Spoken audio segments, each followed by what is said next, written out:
Quran. Out of Abraham, who did the Lord say, tell Abraham who the chosen people would be? The chosen people? Yes. The Jews. Right. Which come out of whose seed? Isaac. Oh, okay, good.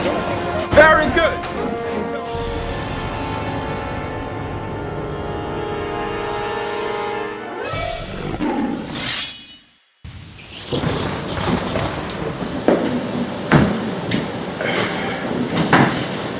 all right, shalom, my kid. All right.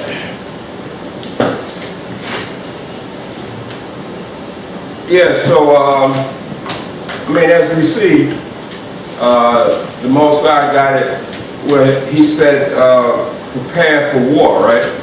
I mean, you see the nations and this government, the American government, preparing for war and preparing for martial law, because they really are doing it. They're really preparing for martial law. I mean, they just immediately brought in 15,000 Russian troops, right?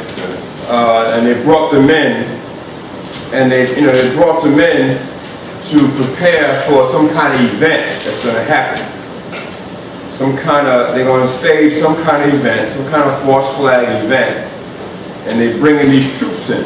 And they got the Chinese troops over there in the West, in California or New Mexico, wherever they're at.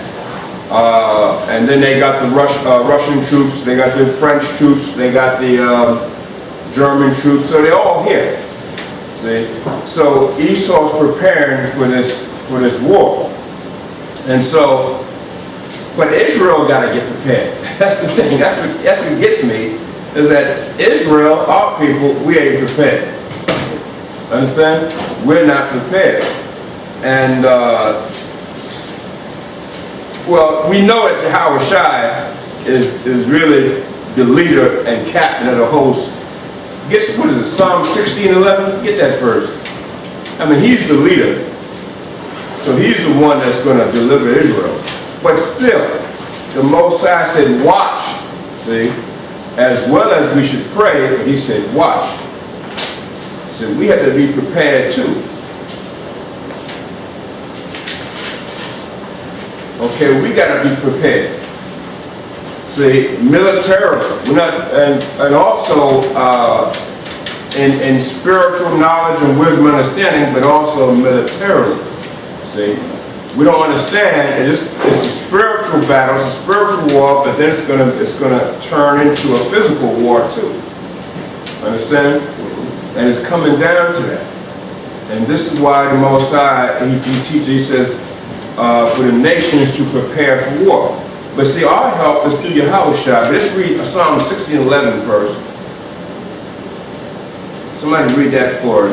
16:11? 60, Psalm 60 and 11 first. Read out Psalms chapter 60, verse 11. Give us help from trouble, for vain is the help of man. Right, give us help from trouble, vain is the help of man. So, does that mean now that Israel should sit back and not do anything because we know that the Most High is going to help us?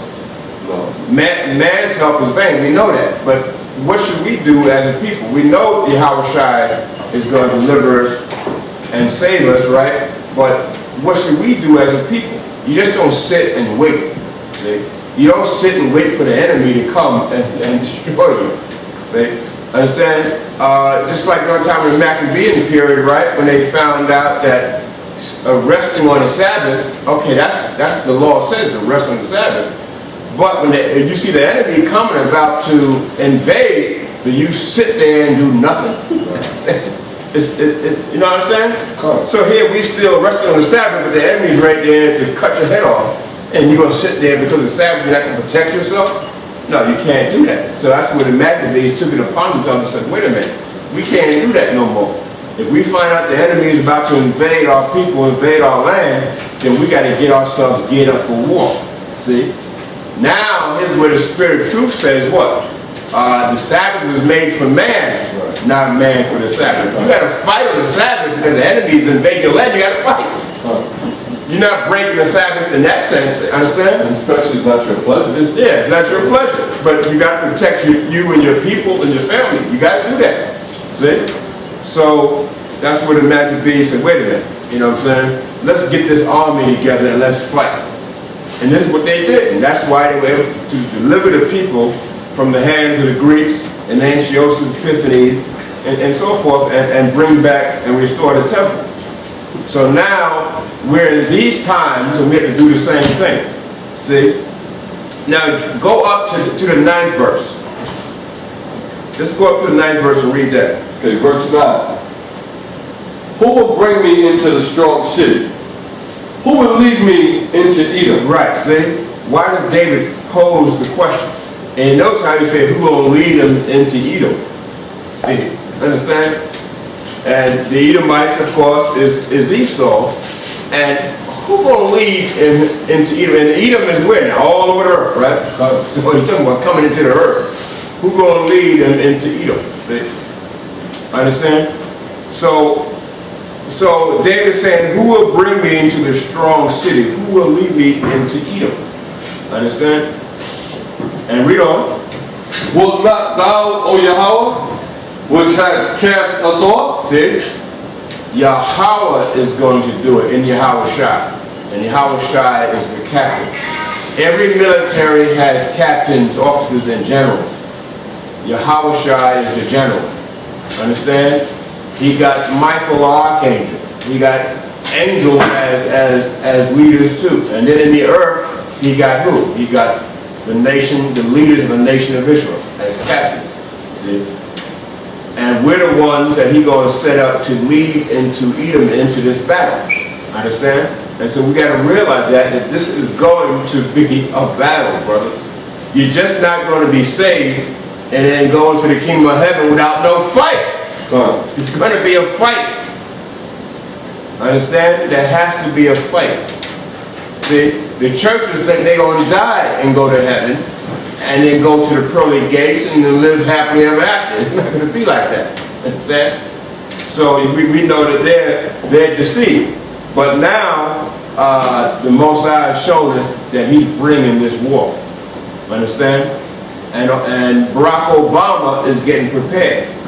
He's signing executive orders after executive orders after executive orders, and bringing the military forces from all over the world. Why? Because they're trying to establish their global new world order. That's why he can bring in these foreign militaries. See, on one hand, you may say, well, China and these other nations are against America. They want to see America fall. Yeah, but really, when you look at it really on a different level, with the rich elite, they're really working with the rich elite to bring in the new world order. Right, but that spirit hasn't really overtaken the nation to go against America. Right. They may, murmur. Right. The spirit is not Hasn't here. overtaken it. Right. Overtaken it. Right. But the rich elite got everything in control. See? So on one level, it appears like, economically, China may take over America. The other nations going to, try their best with their military to take over America or be partaker of the takeover America. But on another level, the Illuminati got everything in control. He makes it appear that way because on the level that the rich elite and the Illuminati and the rich oligarchy are working on, they're really trying to bring this thing into a new world global order. But they got to make these mock wars. They got to make these, understand, to make it seem like that, that America's coming down or these other nations, they're bringing them down, and that it's because they're trying to bring in democracy and so forth. All that is just, let's say, a front of what they're really trying to do. Okay? It's common sense. The CIA go into all these different countries and take over their militaries and take over their governments. How could Egypt have a so-called democratically elected president and then all of a sudden he'd be deposed? How could that happen? See? Unless the CIA went in there and secretly said, look man, you ain't doing what we told you to do. You gotta step down. Then he gets hard-nosed and says, I'm not stepping down, I'll die in office. But yeah, he said that, but then right after they killed some of his own leaders, he eventually stepped down.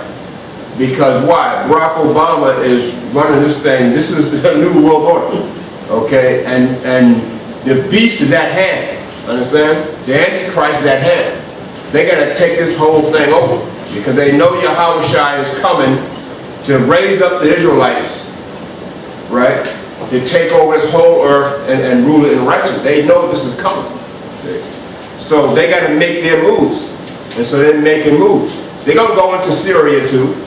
You see, they already ordered shipment of weapons there. They're going into Syria, and they're going to go into Iran. Understand? But they have to make these moves. They have to make these moves now. And cleaning the house and putting their people in place. Yeah, and putting their people in place. So that Egyptian president didn't do the job. Get him out of office. See? That's what they're doing. So go ahead, read down the 10th verse. Wilt not thou, O Yahweh, which has cast us off? And thou, O Yahweh, which didst not go out with our army? Right. So the Most High cast us off, which does not go out with our armies. So go ahead. Give us help from trouble, for vain is the help of man. Right. Vain is the help of man. Okay. Vain is the help of man. If you do not put the Most High, all right, as your leader, as your guide, see, spiritually, then the Most High is not going to be with your military. He's not going to go out with the army. Understand? You have to put the Most High in there, so that when you do go out and into that battle, the spirit of the Most High, Yahushua, is there. Understand? So that's why he's saying, vain is the help of man. See? Man's help is vain. We got to look towards the Most High more often in our battles. No matter how small or big, it has to be the Most High, Yahushua. First you look towards. Then the Most High will, through man, bring you help. See? That's how it works. Even if it's Esau, the Most High can use Esau to help you. See? Understand? Because you went to the Most High. He would cause your enemies to be at peace with you because you went to him first for guidance and help. See? Now read the 12th verse. Through Yahweh we shall do valiantly, for he it is that shall tread down our enemies. Right. See? So it's the Most High and Yahweh that shall tread down our enemies. So this is why when you understand when the Most High sent David's army out to war, and the military of Israel out to war, it's really the Most High treading down the armies. See? Understand?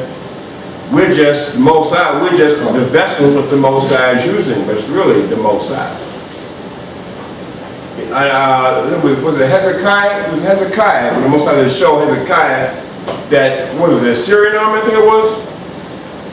About 100,000 of them were coming, and Hezekiah's army didn't even lay a hand on none of them.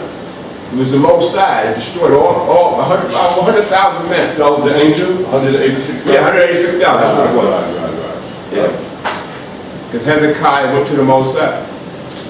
So his army had to go out to battle. Most High, you know what I'm saying? Just took care of him because he went to the Most High. Over 100,000 men. See?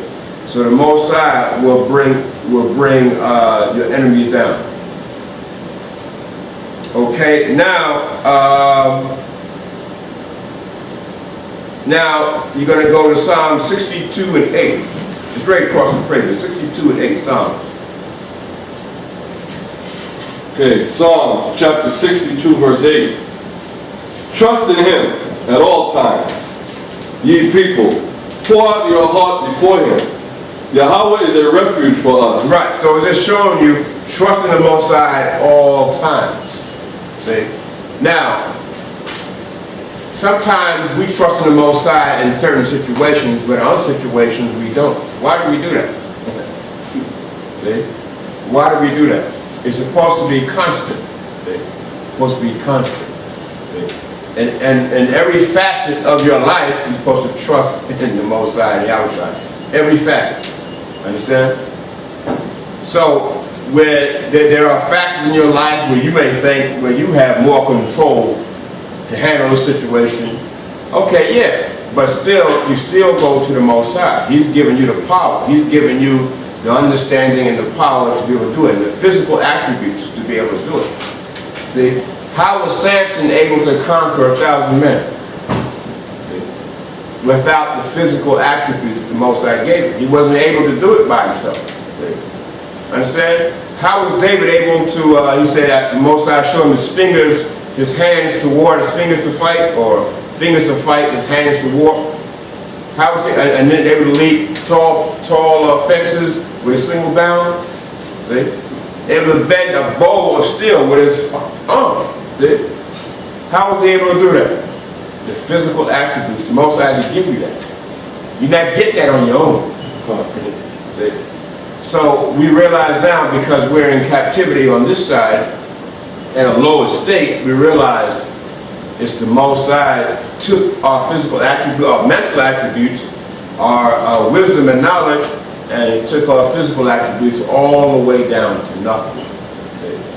All the way down to nothing. We're nothing compared to what we had back then. We're nothing. So that's why the Most High says it has to be, your heart has to trust in the Most High at all times. Understand? All times. Because he's giving you that power.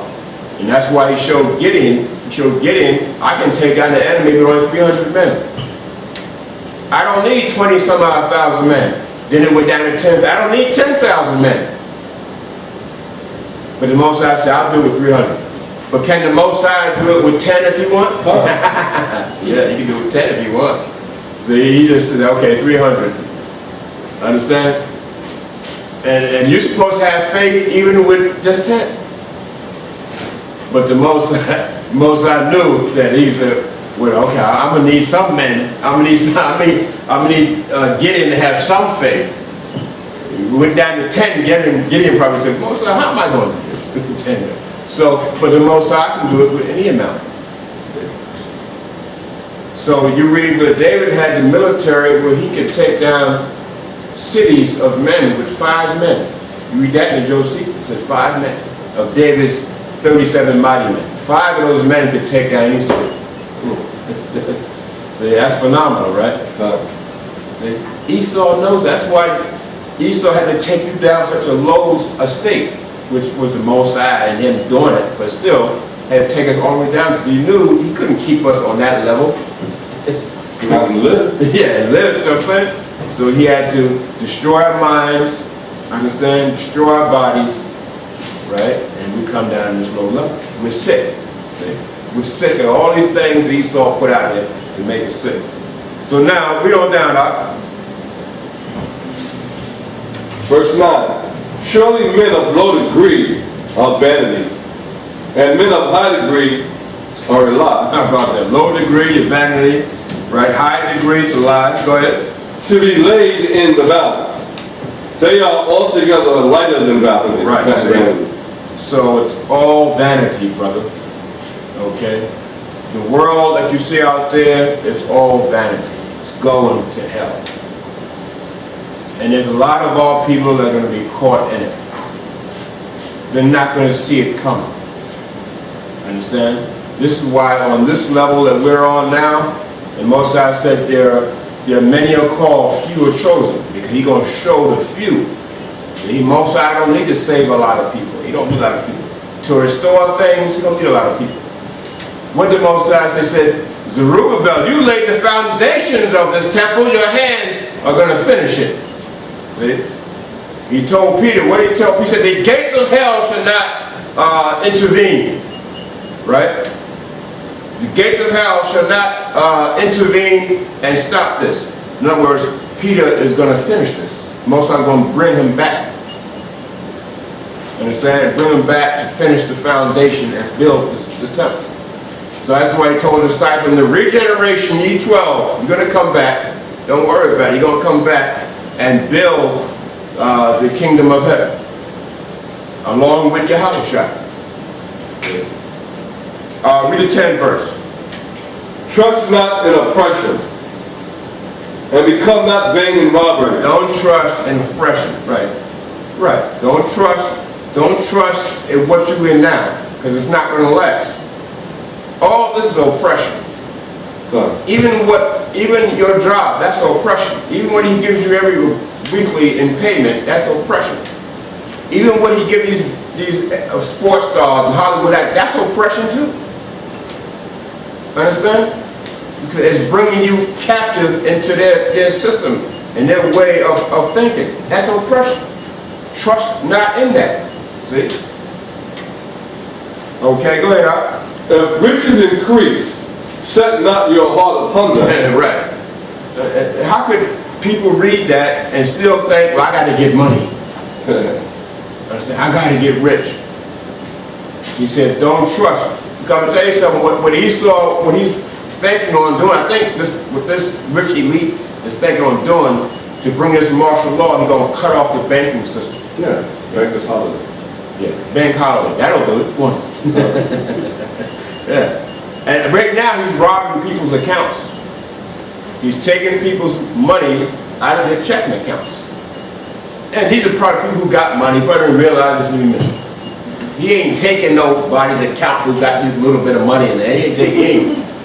He's probably taking people's account who got millions of dollars, and there's a whole lot of people with millions of dollars in their accounts, and he's probably robbing them, see? And making it appear like they probably still have that same millions, right? Because everything is computer now. There's nothing but numbers and computers, just computer numbers. Understand? So it's not hardcore numbers. It's not in gold. Understand? It's not money in gold. It's just computerized now. See? So what they're doing is they're robbing people's bank accounts. I haven't heard they even started. They started doing this. They're going to have a bank holiday. They're going to cut the banking system off. And they're going to start where they say there's some kind of virus in the banking system. And so they're going to close it down for a couple of days. Not Korea, Iran. Huh? When I say it's not Korea, Iran. Yeah, they're going to say it's some kind of foreign country we don't. In Europe already. Right. Cyprus. Right. They started there. Yeah. Where you would go to the ATM and all of a sudden there's no money coming out. We're sorry, you got to wait till Monday to get your money or something like that. It's closed. But these economists, the ones who are really against this system, are saying that when you see that happen, they say in 3 days, there's going to be a bank holiday. They say give it 72 hours. They're going to cause it to go completely. They say when that happens, when they say that you can't withdraw your money and wait till Monday, they say maybe three days, 72 hours after that is going to be a bank holiday. So get prepared for that. Total chaos. So that's why you see the foreign armies here. They're practicing, brother. They're practicing for what? For an event. Something is going to happen. And what are we doing? Nothing! When that Israel ain't doing nothing. See? They're being deceived because they think Barack Obama is going to what? Deliver them, help the economy. Bring them out of the recession. They got them all deceived with that. You got your hand up on it. And all these things ain't gonna happen like we're gonna know. Yeah. We're just wait and see. Yeah. We're not gonna, what, they're gonna publicize it? Yeah. They're gonna put in the 6 o'clock news that there's gonna be a bank holiday? No, they're not gonna do that. You think they're gonna put in 6 o'clock news there's gonna be a martial law in the city? No. The martial law is gonna be there. All of a sudden, you're gonna wake up, it's gonna be there. They're not gonna publicize that thing. They're gonna go from city to city to city. They're gonna publicize that thing. It's not gonna be in the media. Understand? So, as Israelites, we have to be prepared, see? We have to be prepared. So trust not in riches, right? Riches increase, set not your heart upon them. So, brothers, don't go out and buy gold. I mean, you don't really, I mean, what's it going to really do? When the Lord said you're going to be throwing your gold in the streets. That's what he said, right? So you know it's going to come to pass. So what you going to buy gold for? What you saving, getting 2 or 3 jobs, and it's not going to get yourself 1 job and then maintain and manage your money with that. If you get trying to store up riches, you got to, the scripture says what? Store up the riches in the heavens, but not in the earth, because it's all going to fail. All right? It's all going to fail. So we got to begin to store up our riches in Yahushua. All right? Read the 11th verse. Verse 11. The Most High has spoken once. Twice have I heard this, that power belongeth unto Yahweh. Also unto thee, O Yahweh, belongeth mercy. For thou renderest to every man according to his work. Right, see, so he's spoken once, twice, and I heard this, that power belongeth to the Most High. And see, and that's what Yahushua is coming back to do, to bring the power of the Most High back into the earth. I mean, it's in the earth, but where people recognize it's the power of the Most High. They don't recognize it. They think the power is coming from Esau. The technology and all that, they look at Esau as the power. So the Most High is bringing Yahushua back so that people can recognize is this the power of the Most High. Understand? But mercy belongeth to the Most High. And he's going to reward every man according to his work. So what work are you doing? You better start doing some work. And it ain't talking about getting a job out in Esau's world. What are you doing for the Most High? That type of work. What are you doing to rebuild the nation of Israel? What are you doing to be a fisher of men? So that type of work. Understand? What are you doing in that type of work? That's what the Most High is talking about. See? So this is why it's high time for us to wake up. All right? Now we get Ezekiel 37, and start from the first verse. It's high time for us to wake up out of sleep. See? Because there's going to be a lot of brothers who are doing works, who think they're doing works, but because their works are not appropriate, not righteous, not brotherly, not in accordance with how the Most High want you to exemplify his works, his job, what he want you to do. If you don't do what Esau want you to do on your job, what happens? You're fired. You're fired, brother. So the Most High is going to fire people. Yahushua is going to fire you if you're not doing the right thing. We've seen a lot of brothers fired. They think they're living out here because they don't like the way things are. No, Yahushua is firing you. He said it must need be offenses come. See, they have to come. But what's really happening? Yahushua is putting that offense in you. So what? You'll be fired. You're getting laid off, brother. Without pay. You're getting laid off. You're getting fired. See? So one goes, oh, he's too mean. He's too rough. 3 o'clock in the morning. I can't. I'm sorry. I don't want to be part of the house today. 3 o'clock in the morning? See? But I want to counsel with brothers. Okay? But I'm not going to come to the class. I'm going to go from my car to the council and then go, get out of here. No, brother, no. No counsel for you, brother. You're fired. See, but ultimately, did we fire you? No, you fired yourself.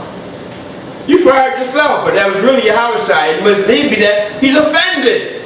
Because somebody is too rough. You haven't met him, you haven't even met Yahushua yet. If I'm rough, or the other brothers are rough, what do you think Yahushua is, brother? Okay, not Yahushua. Let's not go that far up. Let's take one of the angels. You haven't seen rough. It break. So you fired yourself. Now, we didn't kick nobody out. You fired yourself. But it must need that those things happen. Say, don't be surprised. Say, go ahead. The reason the council is important because so those you won't have to face that. Right. But you face that, you won't be around. You won't be around. Right. But see, because you want to dictate how you want things to be, then get out of here. You're going to dictate to us, you don't need us then. It's a club. Yeah, you won't need us.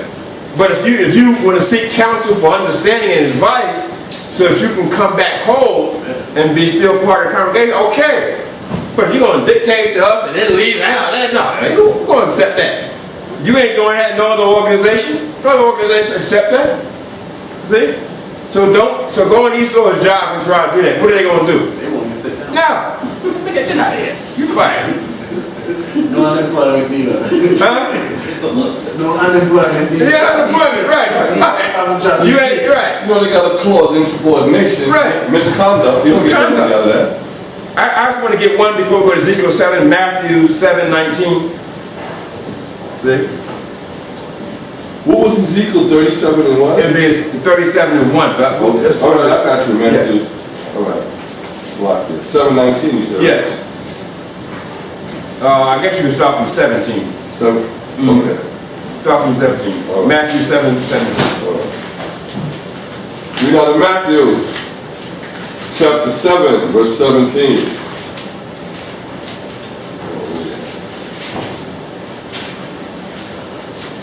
Even so, every good tree bringeth forth good fruit, but a corrupt tree bringeth forth evil fruit. Right. So Yahweh Shai is really talking about the individual. Because didn't the man that Yahweh Shai blessed, able to see, he was able to see now, he blessed him, he was blind. And as his vision started coming in, what did he say? I see trees as people. See? I see men as trees. So Yahweh Shai now, in the parable, he's saying, even so, every good tree bringing forth good fruit. See? Yeah, it's talking about an actual tree, but it's also a parable saying the individual brother. What kind of fruit can you bring? See? Because this is about bringing forth the fruits of the kingdom of heaven. If you don't have, if your spiritual gifts, if you're not using your spiritual gifts to bring forth this, the fruits of the kingdom of heaven, then what good are you? You're a corrupt tree. What do they say about a corrupt tree? You got to hew it down and strip it and put it in the fire. See?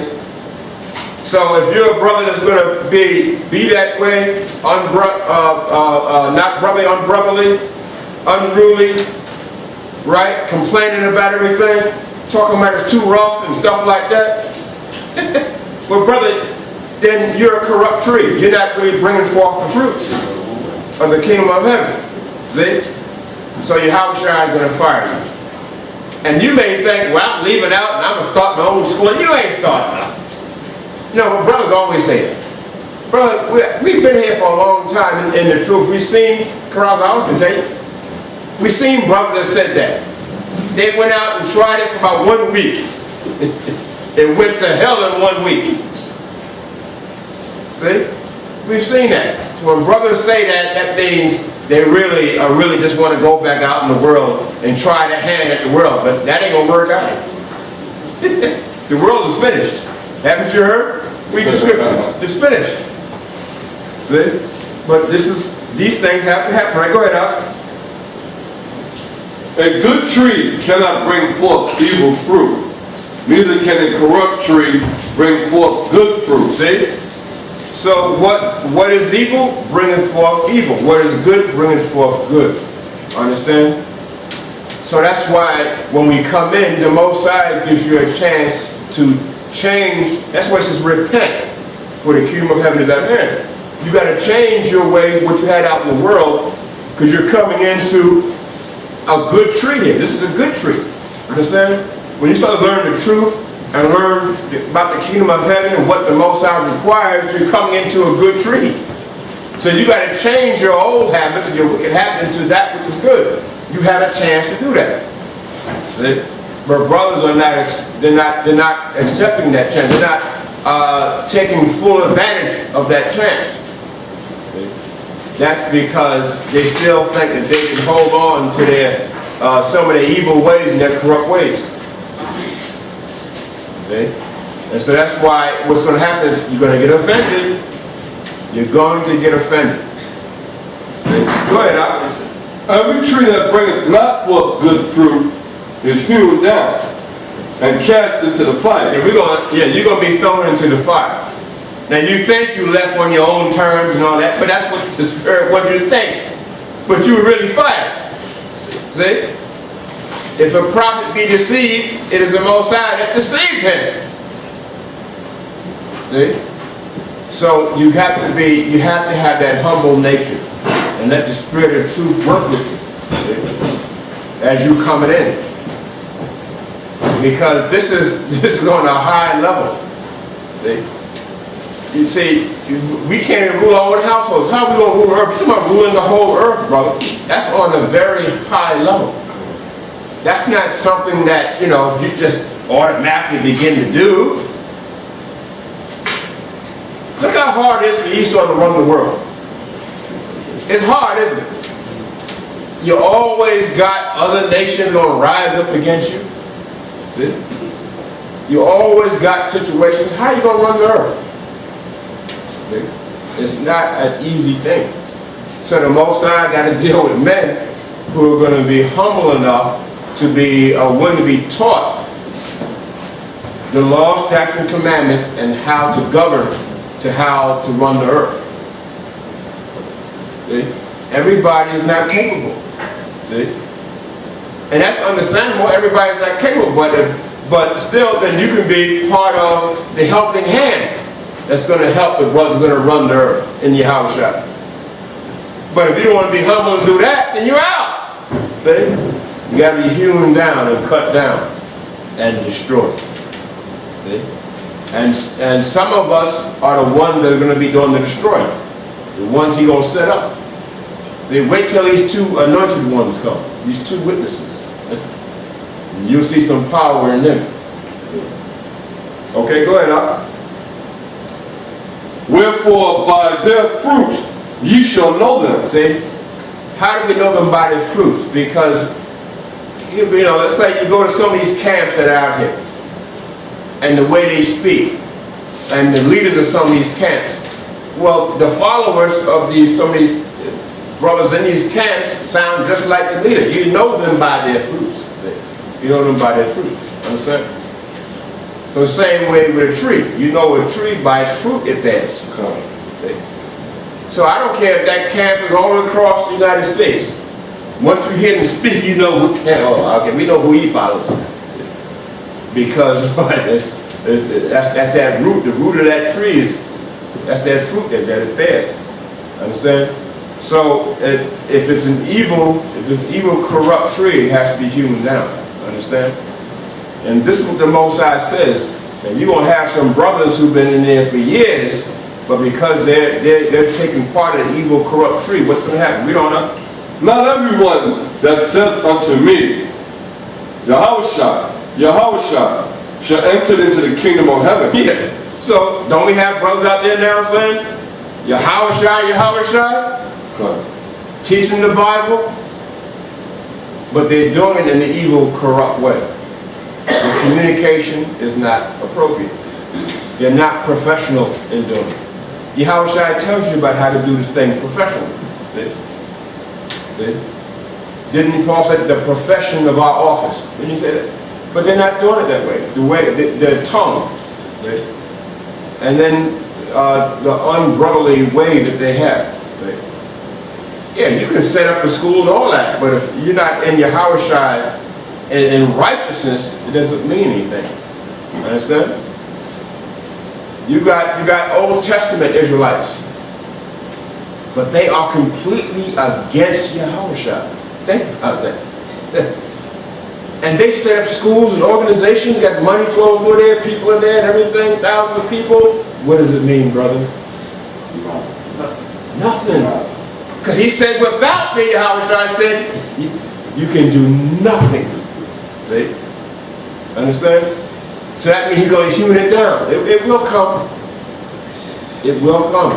And all these thousand people that they got and stuff, they're going to come over to the ones who the Most High going to set up. How about that, brother? See? You got the hand up? Yeah, the scripture. Yeah. St. John 3:36. Yeah.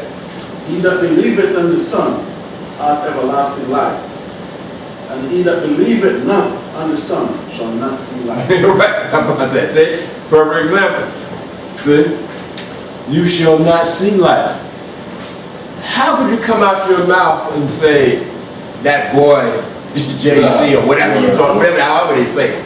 How could you come out your mouth? Even if you don't see or understand the gospel and the New Testament, don't say that. Still have some respect. You know what I'm saying? It just completely go off. Because they just see, that's how Satan got them doing it. Satan got them disrespecting. See? Understand? Now, the scriptures do say, if you say a word against the Son of Man, that can be forgiven you. Okay? He does say that. Right? So the Most High may bring some of them out. See? But, you know, a lot of them got to go. See? And the Most High, He going to choose the one He going to bring out, but a lot of them got to go. Especially the leaders of those organizations. But Barak, Yeah. just like Ezekiel, he told her that to not go back to his family. Yeah. Like shame. So whatever who was here, group here, Yeah. the most sides not there are confusion. Some of them ain't just gonna make it. They're not going to make it. Yeah. I believe that. The most side fire them, that's it. Yeah, that's it. Most High going to fire them. You know, That's a it. lot of them is going to be like in the past. Right. They're going to be stuck in their They're going to be dump. stuck, yeah. And a lot of them ain't going to want to come out. They may be getting a chance to, you see, but not going to want to because, yeah. And of course, it's going to be done as an example to show Israel, the 1/3 or the ones that are going to make it, see, this is what I told you. The Most High is real. He got to do things as examples to show that He's real. That's what He do. See? All these things that He's showing us is real. See? Understand? We never knew One West would have somebody call himself the Comforter. They didn't make a damn God, an idol God. And people are bowing down to idol God. Wow. See? And buying that God. That's what's up. Oh, Comforter, help me. Can you believe that? Amalek. I've been Yeah. talking about you. Huh? And the dog talks back. You know, That's right, they got a pull string out, right? you know that's a demon. Wow. It talks back to you. Wow. And what's the demon saying?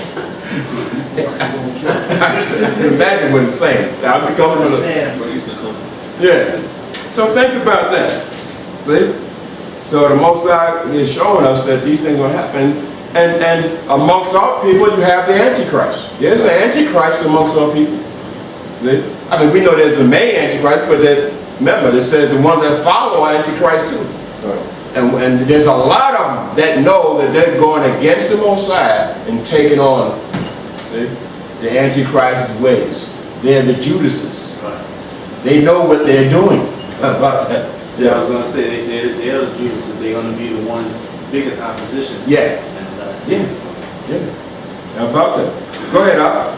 But he that doeth the will of my Father, which is in heaven. Yeah, see? So a lot of people are going to say, Lord, Lord. They're going to know that the Israelites, they're going to know the truth. See? But he said they shall not enter into the kingdom of heaven. Shall not enter in. Yahweh Shai is going to fire them right there on the spot. Here go your pink slip. Get out. Get out of here. Pink slip. See? And he going to call, he might call the security guards and leave them out. The security guards are the angels. Right? Because remember what during the time of Noah, right? Yeah. It started raining, right?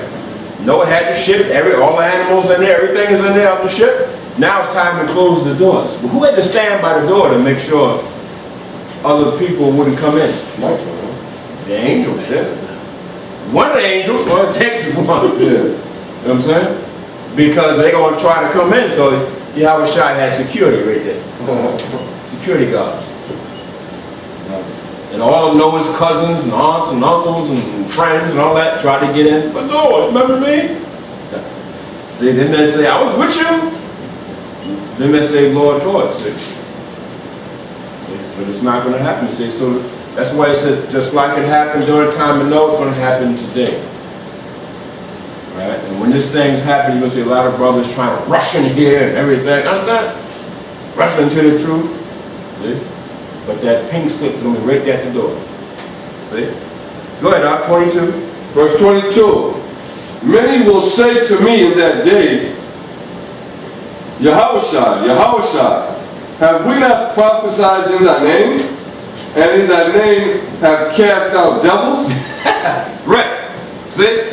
But Lord, I was teaching the truth. See, I knew Jeremiah 14 and 2, and I taught that the Jews are black, and I did this, I did that. See? And what's going to happen? What the Lord going to say? And in thy name done many wonderful works? He going to even be saying, I cast out devil, I did this, I did that. See? Well, look, the disciples were given spiritual power, weren't they? So Judas Iscariot had to have some type of power too, right? But Yahushua said, but you the devil. I gave you power, but you're the devil. See? So a lot of brothers today are going to say, I did this, I did that, and spoke the truth. But there was something in them that they didn't do appropriate to Most High didn't let. See? Understand? Go ahead, Doc. And then will I profess unto them, I never knew you. I didn't even know you. Yeah, I gave you all that, but I didn't know you. See? Because Yahushua got to do it as an example to show us, see, that a brother can get up to a certain degree in here, and then that's it. See? That's why he says there's a dispensation of the scriptures committed to men. And then after that, they're out. The pink slip is going to go. That's to show you, man. You got to endure. I don't care what you go. Don't tell me you got this problem, that problem. Don't tell me that, brother. I already know all that. I've been through a lot of the problems you've been through. Other brothers have been through a lot of problems you've been through. See? So we already know all that. You got to endure. Okay? You got to endure. That's what this is all about. Go ahead, Doc. And then will I profess unto them, I never knew you. Depart from me, ye that work iniquity. Yeah, get out of here. Because you're a worker of iniquity. There's going to be a lot of brothers like that. Okay? That's why it's high time for you to recognize, let me endure this thing. See? If I feel low, if I feel depressed, or if I feel weary, feel weak, so what? I'm coming anyway. See? I came many times when I had a cold, flu, backache, all type of things, many times. You understand? Yeah, it gets to the point where you can't and you take a day off, but still, many times. See? Fired from jobs, been in jail, understand all that stuff. Still came. See? Wife leave me. Understand? Other things happen. That was way back in the past. But I was saying, it can still happen. Things that's happened. You still gotta endure. All that complaining, you're doing this and that. Everyone wants to hear. They said, let your burdens rest on Yahushua. That's what he said. You know, all those things are physical, but Yeah. we need that regeneration of Right. spiritual. Right. And it'll make even that flu or that cold or whatever. Right. It'll make you be able to deal with it better because you get a charge. Right, and this is where you get it from. Fine. You only get it from here. See? How many brothers have said that they just feel like coming, then when they came, all that, moodiness went away, all that depression or whatever they were feeling went away because they got rejuvenated when they came. Because the spirit is in the brotherhood. When the brotherhood brothers are teaching the scriptures, that's where the spirit is at. It rejuvenates. You're not going to get it if you stay away too long. See? You're just not going to get it, brother. It leaves you. And you think, well, I'm strong. I got the truth is in me now. No, you don't. You think that Yahushua can take what you got away from you. You think you got it. See? You're deceiving yourself. You're not stronger than Satan. You're in the flesh. You're not stronger than Satan. Satan don't need to rest. He didn't, he's the prince of the power there. He don't need to rest. So he's working on you, while you thinking you're strong in the flesh. Satan's like, okay, we'll see how strong you are. See? That's why it says, when you think you're strong and you go back out in the world, 7 more demons come on you. And you won't even realize it, that they're on you. They're on you. See? Because of deception. You thinking you're strong. See? Before you know it, you out there, you talking about the Sabbath is on Monday. This is what we've seen. We've seen this. You're talking about the Immaculate Conception. Here you came up in Yahushua, all of a sudden now Yahushua is not He's not the son of the Most High. Well, wait a minute. Where'd you get that from? See? And all you all read now is the Old Testament. Wait a minute, but you came up in the house shot. What happened? See? How'd that happen? Put that talent. We see all these different things, brother. See? So endure. To the best of your ability, endure. See? And nobody went through what Yahushua went through. So if you haven't endured through that yet, then you ain't went through nothing. See?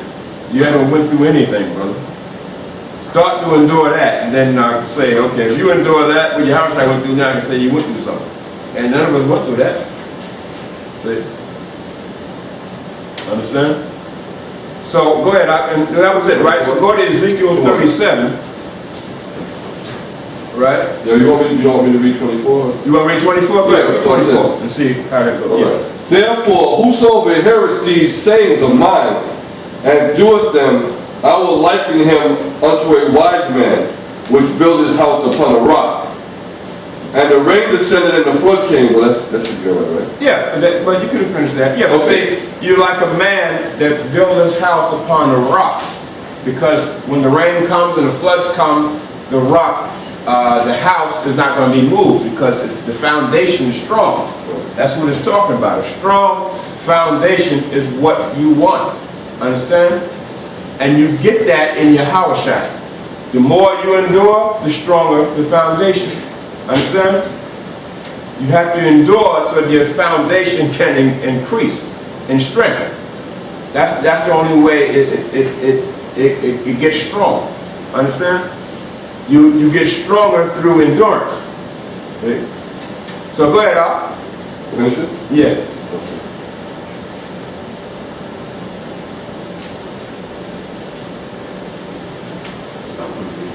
Matthew 7, right? Right, Matthew 7, Okay. 24. Right. Therefore, whosoever heareth these sayings of mine, and doeth them, I will liken him unto a wise man, which built his house upon a rock. And the rain descended, and the floods came, and the winds blew, and beat upon that house. And it fell not, for it was founded upon a rock. Go ahead.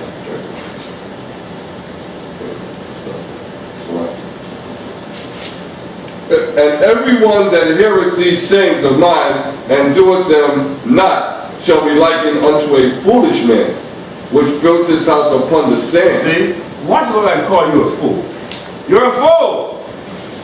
Because you heard the sayings, right? But you didn't take you didn't take root, you didn't take no foundation. You heard it, you were taught the truth, but there was no foundation there. So you're a fool. And then, but you go out there thinking that you're okay because Satan deceives you. Thinking you're okay out in the world. To say you're a foolish man. Understand? Because why? Go ahead, Al. And the rain descended, and the floods came, and the winds blew, and beat upon that house, and it fell, and great was the fall of it. Right. So, what house is the Most High really talking about? You! The individual. You're going to fall if you become like this foolish man, which built his house on the sand. See? So are you a rock or are you sandy? Are you kind of sandy? Remember, sandy came through here once. It's coming again. Or you got sand in you or you sandy? See? America is sandy. Right. So you got to build, the rock would be your Yahushua. You got to build the foundation in your Yahushua. But if you sandy, you're going to fall, brother. We see a lot of sandies these days. A lot of sands are falling. Like quicksand. You quit and fall. Brother came in here 1 month, next month it's gone. Quicksand. Too rough. He speaks to me, too rough. See, come on. See, that's why the Moses says, stand back, Moses. They want to hear my voice, stand back. Just stand back 1 minute. I'm just quake on them one time. See? He quaked on them one time. Israel said, Moses, come back in here. Come back. See? So if you think So if you think we're rough and we're in the flesh, then you haven't heard nothing yet, brother. And Yahushua's voice was the sound of many waters. You know what that sounds like? You really want to hear that? No, you don't want to hear that, brother. See? So, so all that effeminate ways, you gotta get off, man. You gotta stand up and be a man. Go ahead, up. Was that it? Yeah, I was on that. Okay, Ezekiel 37. So now, here's the Most High now is saying, with dry bones in the valley. At the end of this, He's going to say, but they stood up like an exceeding army. So when are we going to stand up like an exceeding army? That's what we got to look forward to. Esau's building his army, we got to build ours. Okay, before we go ahead, let's see where Esau is building his, and the nation's building. That's Amos 9, right? Just to show you what's happening in these last days. Is that Amos 9? Amos 3? Amos 3.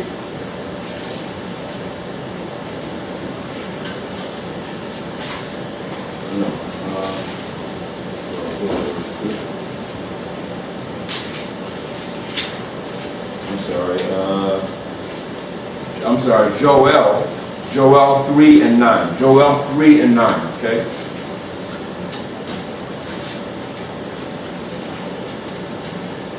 Joel 3 and 9, and this will tell you what time it is. So just to show you the urgency of the time that we are in now, Esau is getting prepared, brother. So it's urgent that we do the same thing.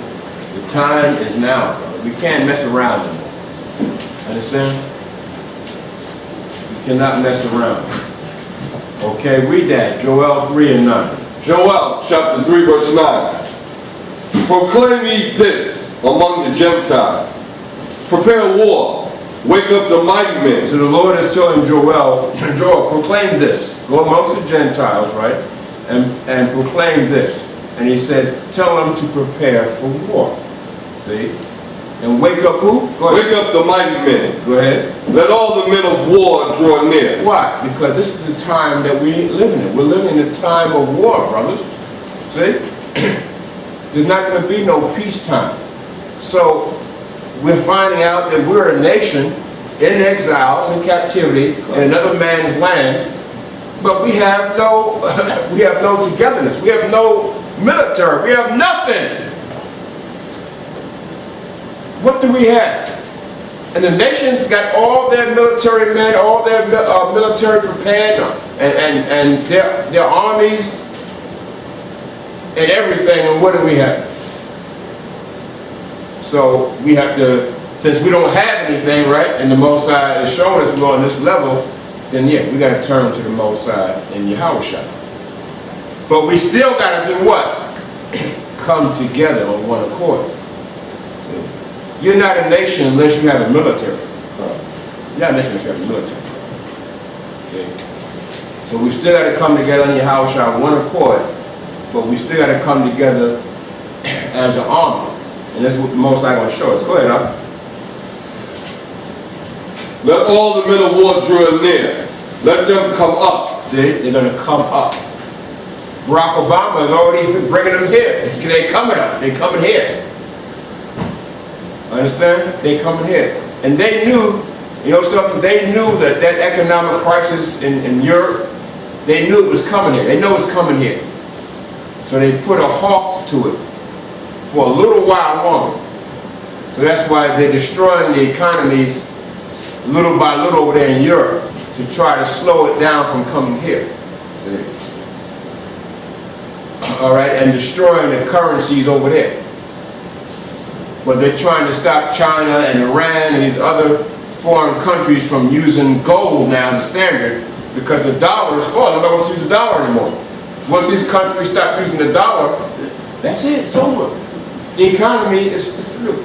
But it's going to happen. It's just the Most High is having it where it's, you know, slowly happening, but it's going to happen. Understand? So when that happens, they know that they're going to have to secure, you know, all the cities. They're going to go into martial law. And they're going to have to blame it on somebody. More than likely Iran or somebody, right? And they're going to have this bank holiday. So when you got money in the bank, you got money in the bank, right? Well, it's about to go. It's about to go, right? Go ahead, read 10. Beat your plowshares into swords, Go ahead. and your pruning hooks into spears. Let the weak say, I am strong. Go ahead. Assemble yourselves and come, all ye heathen, and gather yourselves together round about. 'Tis to cause thy mighty ones to come down, O Yahweh. See? So all these nations are getting their armies prepared. Ultimately, they're getting themselves prepared for the Valley of Jehoshaphat, the great battle in Jehoshaphat in Jerusalem, right? That's when Yahweh Shai is going to come out of the heavens and stand on the Mount of Olives and destroy the Antichrist and the armies that he come with. But still, they have to get their armies prepared now. They think they're getting prepared to fight, a war maybe with America or whatever, all right, to defend themselves. But they're really getting prepared for that, and they're getting all their armies together. Iran got a big army. China got a 1 million-man army. India, 1 million-man army. They got nuclear bombs too. Pakistan, all these armies, man. All across Europe, armies, standing armies. What do we got? Go ahead, go to Ezekiel. You said China got 800 million people in the army. Yeah. Yeah. And the 1 million-man army, yeah. 800 million. Yeah. Oh, 800 million, yeah. They got 2 billion people. Yeah. So, 800 million army. Okay? So, what do we got? Yeah. But that's to show you the power of the Most High. We don't have nothing. But so, we're supposed to rely on the power of the Most High. He's going to form us into an army soon enough. Go ahead, I'll read Ezekiel 37:1 real Okay. quick.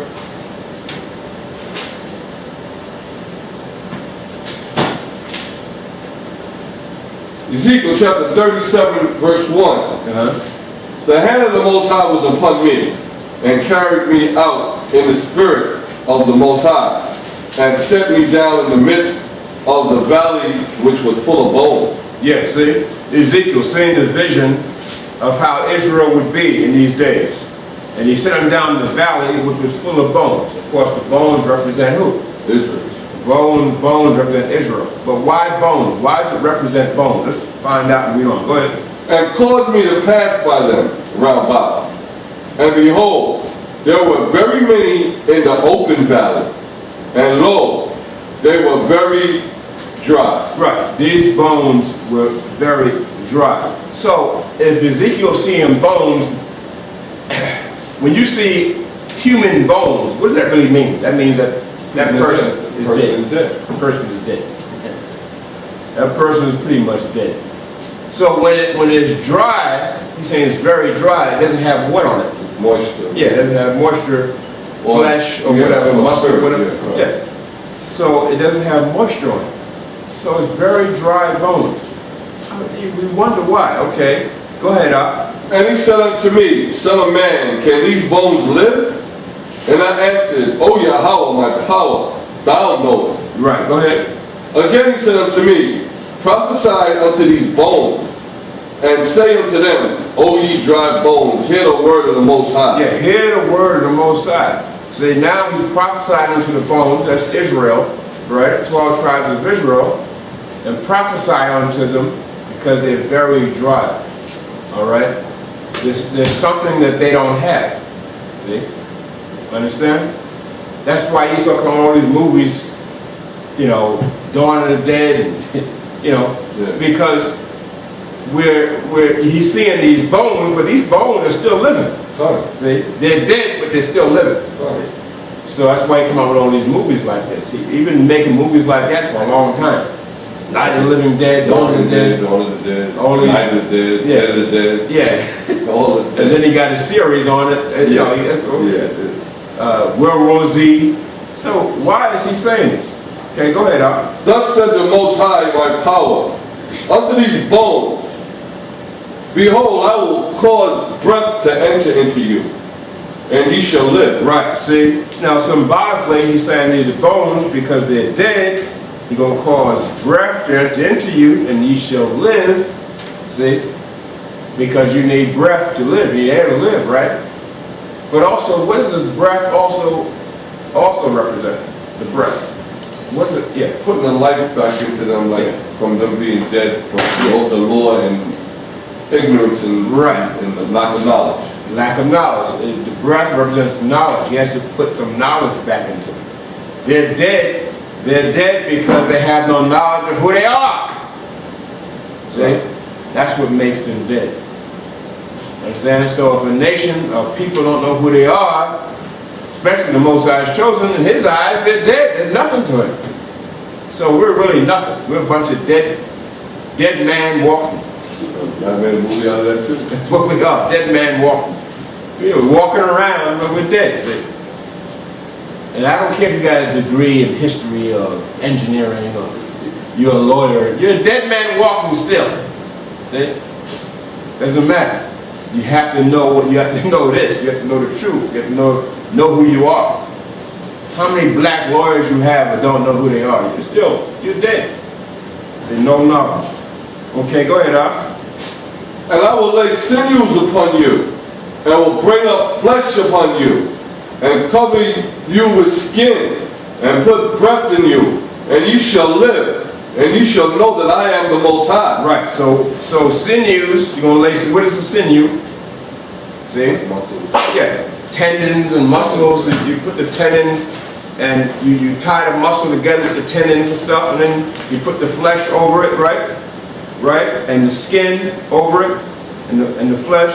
So he said, ye shall live. Now, when it's talking about the flesh, that represents the what? The Lord. Yeah.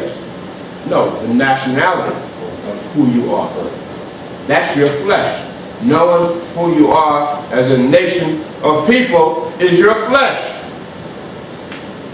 Because our people can't state who they are. Ask them who they are. They can't. So you have no flesh.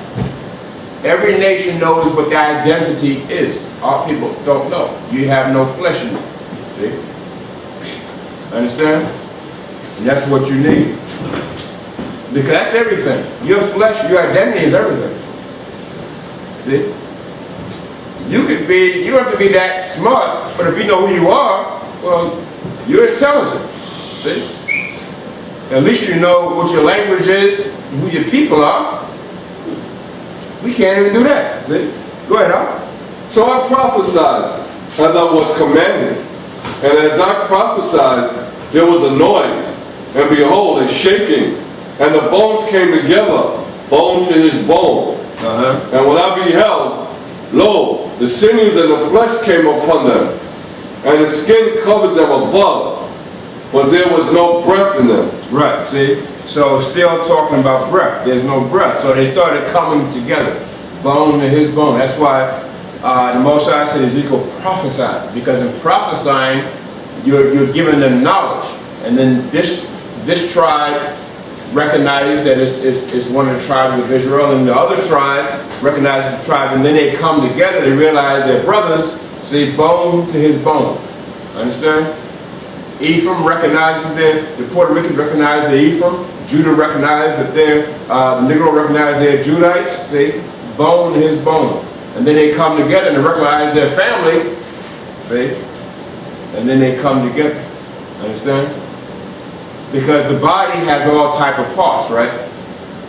But once you put it all together as one, it becomes the body. You got a head, you got leg, you got arms, you got eyes, you got nose. It comes together, and then it becomes the body. See? But that body needs something else. Yeah, Francois. Yeah. Also, we was coming together under different nationalities without the knowledge. Yeah. Cut. Yeah. Okay. Yeah. And then. Yeah, but now it says the breath. So now here's where the breath comes, and the breath is going to give them laws and statutes and nationality. So read on. Then said he unto me, prophesy unto the wind. Prophesy, son of man, and say to the wind, thus says the Most High, your power. Come from the four winds, O breath, and breathe upon these slain, that they may live. Right, so the breath represents what? Lord. It's, yeah. The identity, the nationality, law, statute, commandments, the wisdom and knowledge of the Most High.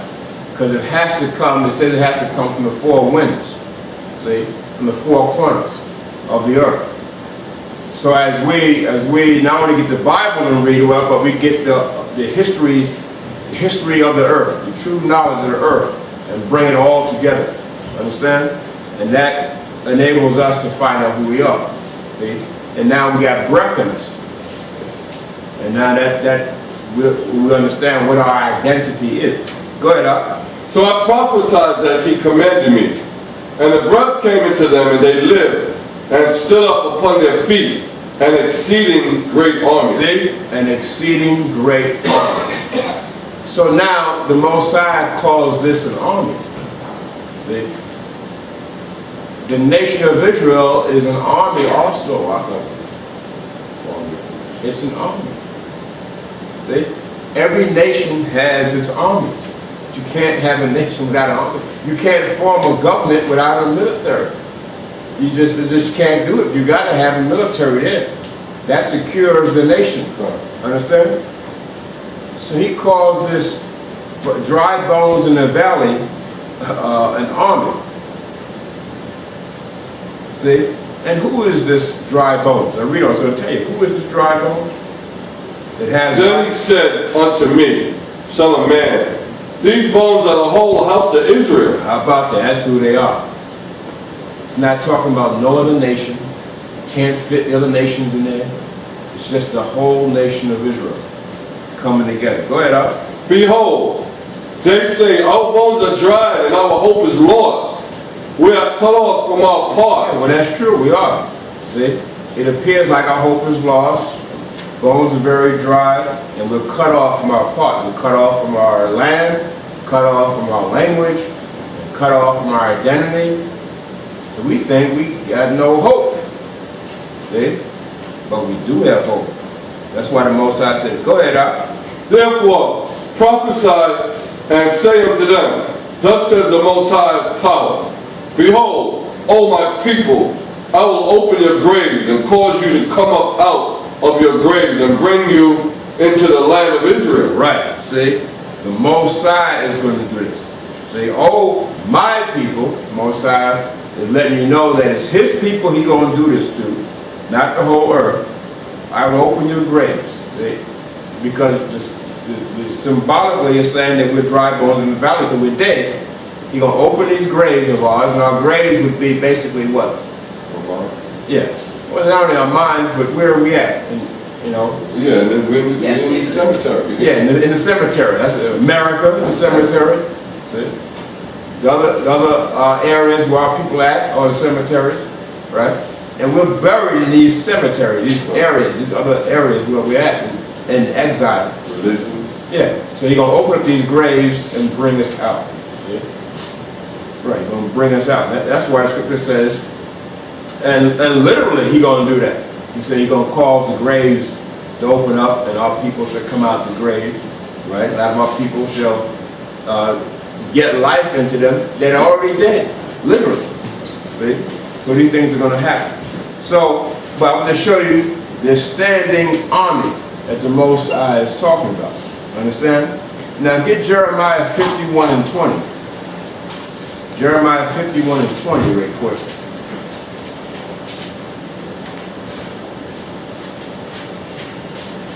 See, that's why we got to be prepared. You know why? See, we all tired and stuff, but what if Esau bring martial law in the middle of the night? You got to get your behind up. See? That's what I'm saying. You got to be prepared. You got to be like a lion, brother. A lion may sleep, but it's aware. Can you sneak up on a lion if it's asleep? He ain't gonna let you get but too far close, so close to him. He wakes right up. He's on your behind.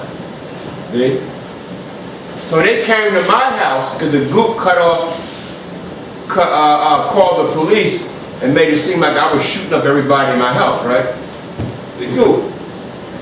So what happened was, they came, it was 2 o'clock in the morning. Esau comes knocking on my door, the police. They had block cordoned off. They had Esau in the back, police in the back with shotguns, and in the front of my house too. And the police all over the place. I don't know if they had helicopters. I'm not sure if they had, but I'm sure they could have got some if they really needed it, right? That's because the goop made it sound like, it was a goop. First time the goop did this though, where he called the police and made it sound. Any other time, he's just trying to cut off my cable, electric, all that stuff, right?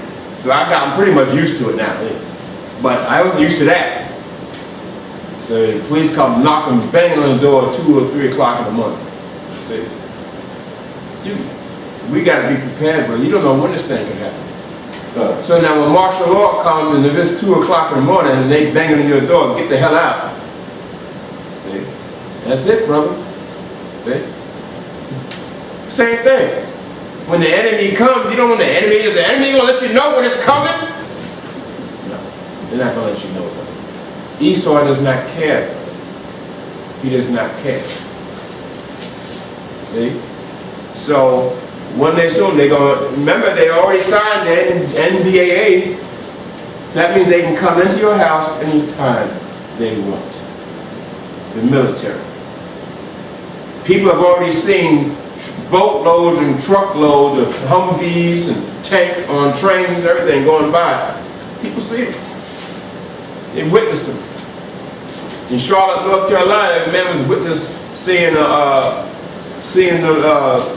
military practicing martial law on a public city. They're prepared. And when he was filming it with his own phone, they told him, get the hell out of here. When he said, this is public property, I'm not doing no crime, he said, get out, I'm not going to tell you again. And then sure enough, after about a couple seconds after that, they took him down, took his phone, you know what I'm saying, and threw it on the ground, and handcuffed him and took him away. Where's his Constitution there? There's nowhere. So, we better be prepared. See? Understand? Because it's going to come, guys, brothers. So now, read that, Jeremiah 51 and 20. Jeremiah chapter 51, verse 20. Thou art my battle axe and weapon of war. Who's he talking about? Israel. Well, right, read the 19th verse, it'll tell you.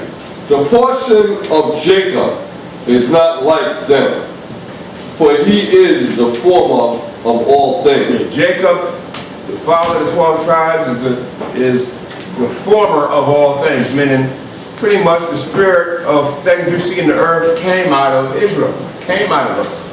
See? The spirit of technology, spirit of wisdom, knowledge. See? The spirit of government, right?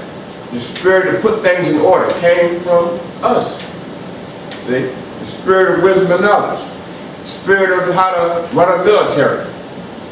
See? The spirit of military strategy, it all came from us. We're the former of all things.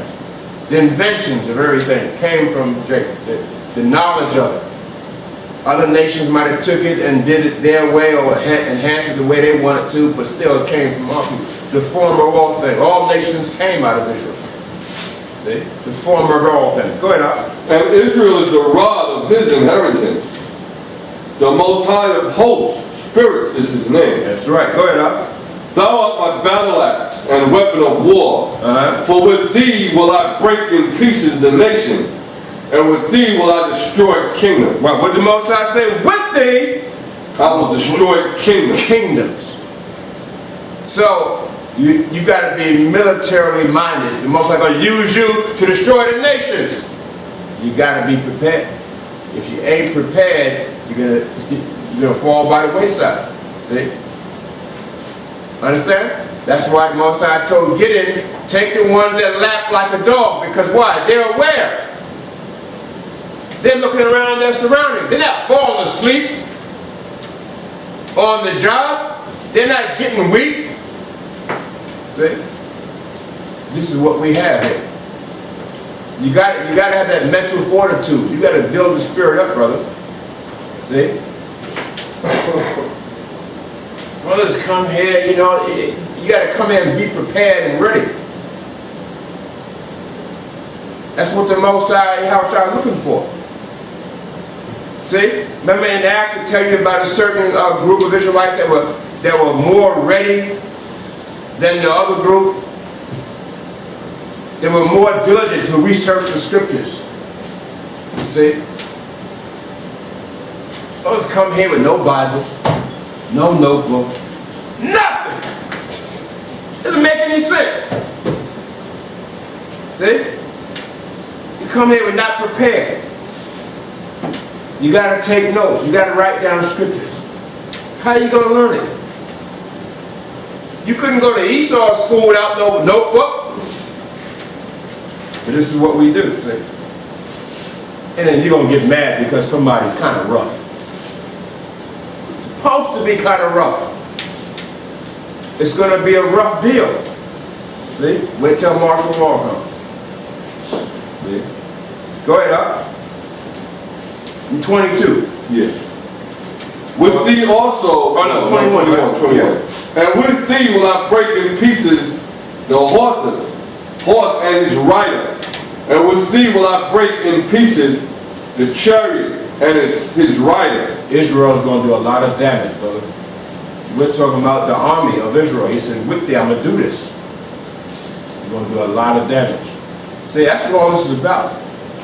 See, you got to go for the whole thing. Don't come in here just thinking, well, all I want in the kingdom is, you know, one little ewe lamb and a one-bedroom house and I'll be fine. No, brother. You can forget that. You got to go for the whole thing. You got to go for the spiritual power, go for the whole earth, go for what Yahweh is talking about. Right. You coming here just for the, you know, I mean, come on. You coming here just for the material thing, going out. And be put to death and come back in reincarnation. Maybe you'll get it, maybe you won't, who knows. See? Otherwise you're wasting everybody's time. See? That's what you're doing. Go ahead, huh? With thee also I will break in pieces man and woman. Yeah, so we're going to break men up. And women. Yeah, these women with these big mouths, they're going to be broken up too. Yeah. Yeah, and then that means what? Some of our people included in that. Right. See? I understand I'm not talking about just the nation, but some of our people. See? That's what we told Joshua, right? Joshua, go to that land of Canaan. Man and woman, slay them. You know, you see a little old lady walking across the street, slay them. He said, don't spare nobody, Joshua. See, brothers don't know the Most High. People don't know him. They don't know the Most High. Slay them, man and woman. He said, I'm going to whip you. I'm going to break in pieces, man and woman. See? And you should be happy to do it. I am.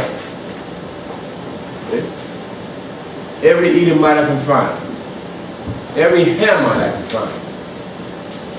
East Indian, Arab I can find. See? Moab, Gook. See? Everyone I can find.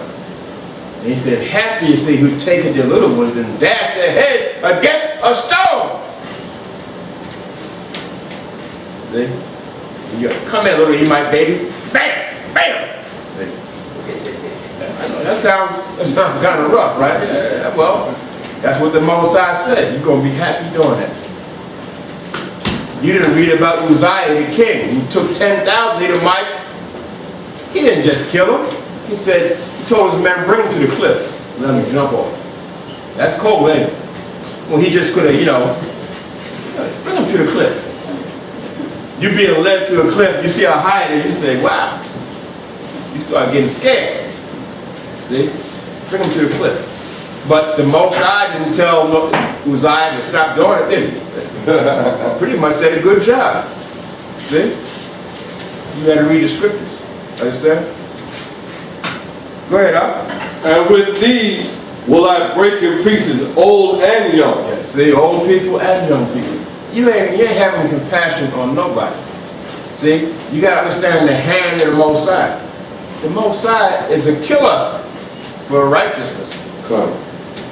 And you have to be down with that. If you're not down with that, how can the Most High deal with you? He can't deal with you. See?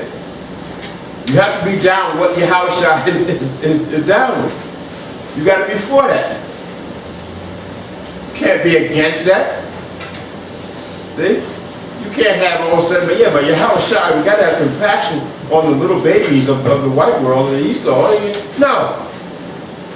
See, that's what happened with King Saul. He didn't cut the head off of the king. He had too much compassion. The Moses said, I'm taking you off the throne. You're not my king no more. I don't want you. Samuel, go over there and kill that king and chop his head off. He told Samuel to do it.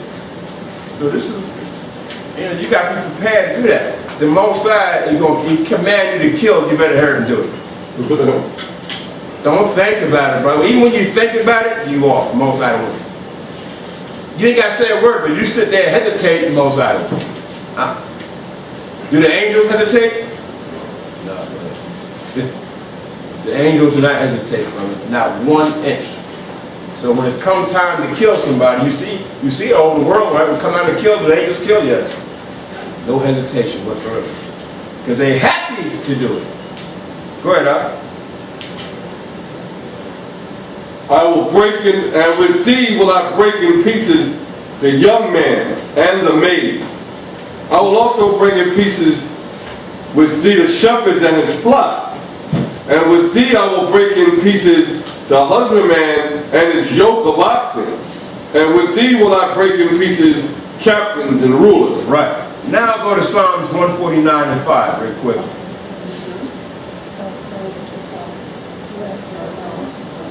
149 and 5. See, so with the army, you read about the army of Israel, the Most High said, you're going to break in pieces the nations. See? This is what he's saying. So, we have to be prepared. We got to be ready to start gathering our military so that we can protect ourselves. Understand? Read it, 149 and 5. Psalms chapter 149 and 5. Let the saints be joyful in glory. Let them sing aloud upon their beds. Go ahead. Let the high praises of the Most High be in their mouth, and a two-edged sword in their hand. See, we're going to have the high praises, which is the Most High's word, the high praises, the law, statutes, commandments, right? We're going to praise the Most High, but also with a sword in our hand. See? Now, what do you do with a sword? Nobody carries a sword just to be carrying it around.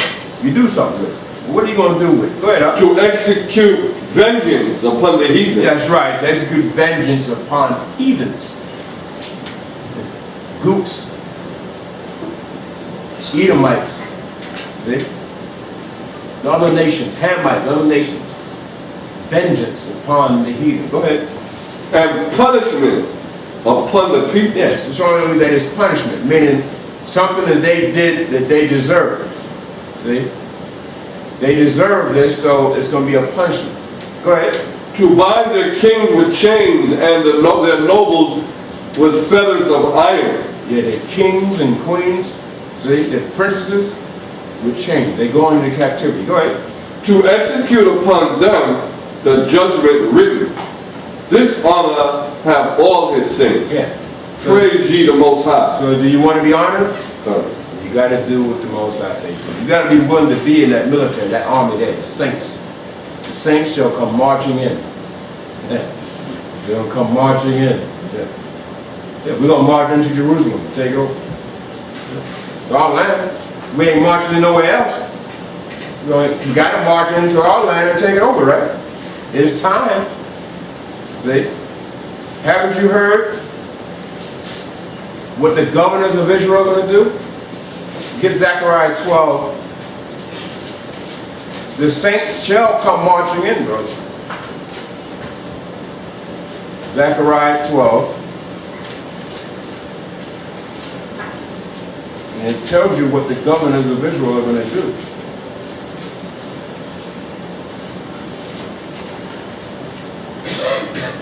All right, we'll start from the first verse real quick. Start from there. Okay. Reading on Zechariah chapter 12, verse 1. The burden of the word of the Most High for Israel, says the Most High, which stretches forth the heavens, and layeth the foundation of the earth, and formeth the spirit of man within him. Okay, so the Most High does this. Go ahead. Behold, I will make Jerusalem a cup of trembling unto all the people round about. Right, see, Jerusalem shall be a cup of trembling unto all people round about. Right? So Jerusalem is the Holy Land, especially when we get back in there. It's going to be a cup of trembling. Because the Most High, once we get back in there, they're going to know, one, that we're the real Jews and Israelites, and they're going to know that the Most High is with his people again. Now, other nations are going to tremble now. See? Because the name of the Most High is back. The people of the Most High is back. It's going to be a cup of trembling. Go ahead. Where they shall be in the siege, both against Judah and against Jerusalem. Right. And so now this is when the Antichrist is going to come with all the armies, right? It's going to be a siege there. They're going to try to seize us, right, in these last days. This is where the Valley of Jehoshaphat and all that's going to take place, that battle. Go ahead, up. And in that day will I make Jerusalem a burdensome stone for all people. A burdensome stone. We're going to be a burden for all people. You know why? Because the people in the earth are wicked as hell. They're sinners. They're wicked. They're evil. And because they're not doing what the Most High is saying to do, and we're the chosen of the Most High, it's going to be a burden on them to do what the Most High say do, and the people of the Most High say do. Oh yeah, and that they also, remember, two witnesses are going to be prophesying. They're going to be prophesying from Jerusalem, you know, to the earth, from Jerusalem to the earth, and they're going to be prophesying how wicked the people are in the earth, and what's about to happen in these last days. See? So it's going to be a burdensome stone. See? So that's why the Antichrist is going to get all the armies and going to seize it. Go ahead. All that burden themselves with it shall be cut in pieces. So all the people of the earth be gathered together against it. All the people of the earth are going to be gathered against Israel. Everybody's coming against us, brother. Everybody. Everybody. You don't have any friends. Israel don't have no friends. Okay, it's only, if you do, it's only because in your time of captivity, the Most High calls someone that compassion, you know, to help us out. But they're really not your friends, brother. That's why he said, don't trust none of these nations. Don't trust none of them. So they all coming against you. Understand? In these last days. Go ahead, up. In that day, says the Most High, I will smite every horse with astonishment, and his rider with madness. And I will open mine eyes upon the house of Judah, and will smite every horse of the people with blindness. See? So he's going to smite every horse with astonishment and his rider with madness. See? Understand? So when the Antichrist come with these armies, this is what the Most High going to do. He's going to smite them with madness. All right? But he's going to open the house of Judah. How about that? And you open the house of Judah what? You're going to open them with, give them knowledge and understanding of who they are. And remember, of course, the tents of Judah got to be risen up first. Go and tell you that. Go ahead, up.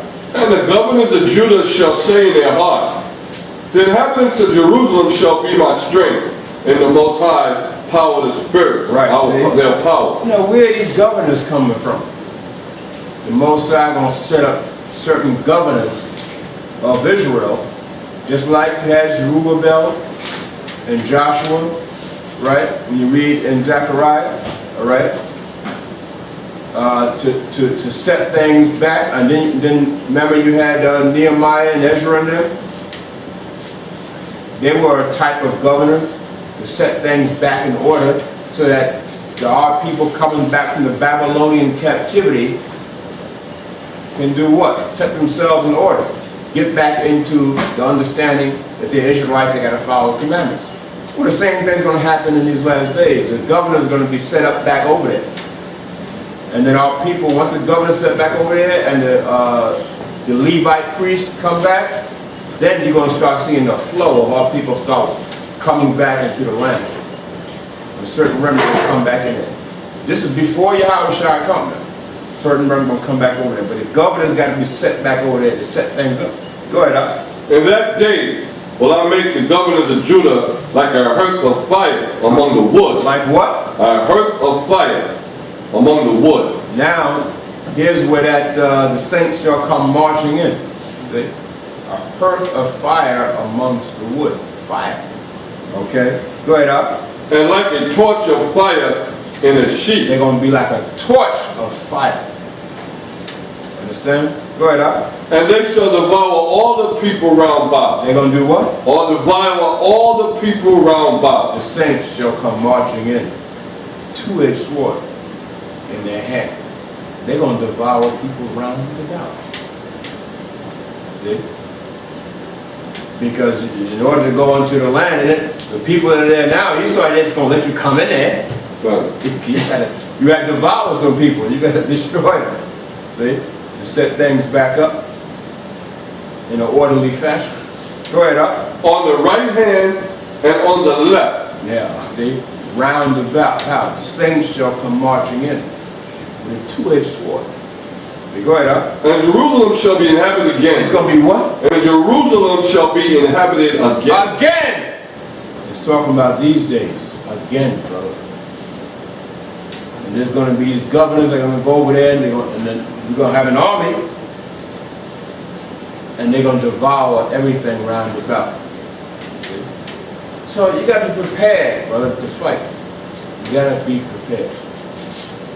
All right? In a military fashion. The Mosai is a military leader. Don't you understand that? Right. He's a military leader. Understand? And I know we coming out from the world, and you know, a lot of our people are effeminate, don't have that mental capacity. Esau's making laws you can be homosexual and gay and all that, so they got this effeminate vibration that's out there. Even brothers who are in the military are coming out with this feminine vibration. They ain't in the military. You know what I'm saying? Because they don't have the spirit of the Most High.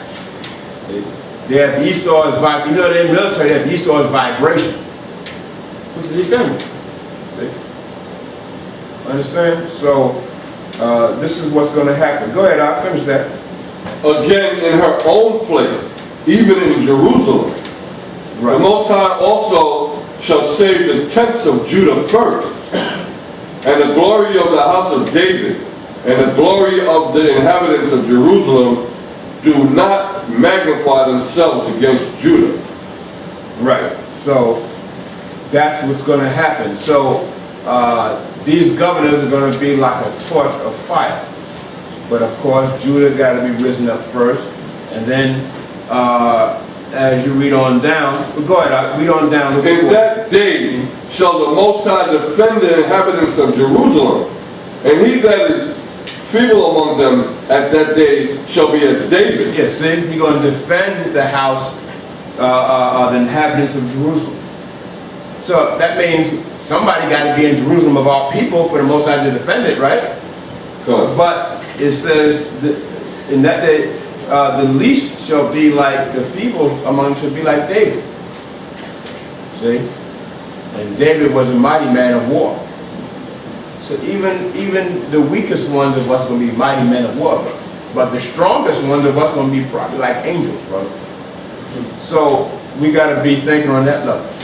Understand? Militarily minded, like David's army. Go ahead, Al. And the house of David shall be as Yahweh and Yahushai, as the angel of the Most High before them. See? Like Yahweh and Yahushai. See? So the house of David, which is the nation of Israel, right, shall be as the Most High. And so this army, remember, an exceeding great army, will be like angels. When we come together on one accord, you're really like an angel. You know, the angels are powerful, right? You know, one angel can destroy the whole earth. So the Most High got millions of them. So if that exceeding great army shall be like an angel, we'll be able to destroy the enemy round about with ease. But we have to do it on one accord. See? Can't have all this negative and all this, division and discord. You can't have all that. It's not going to work. Understand? You don't have angels, one this angel against what the Most High is saying, and that one's for it, but that one's against. You don't have that up there. Understand? They all for what the Most High wants, so we got to be the same way.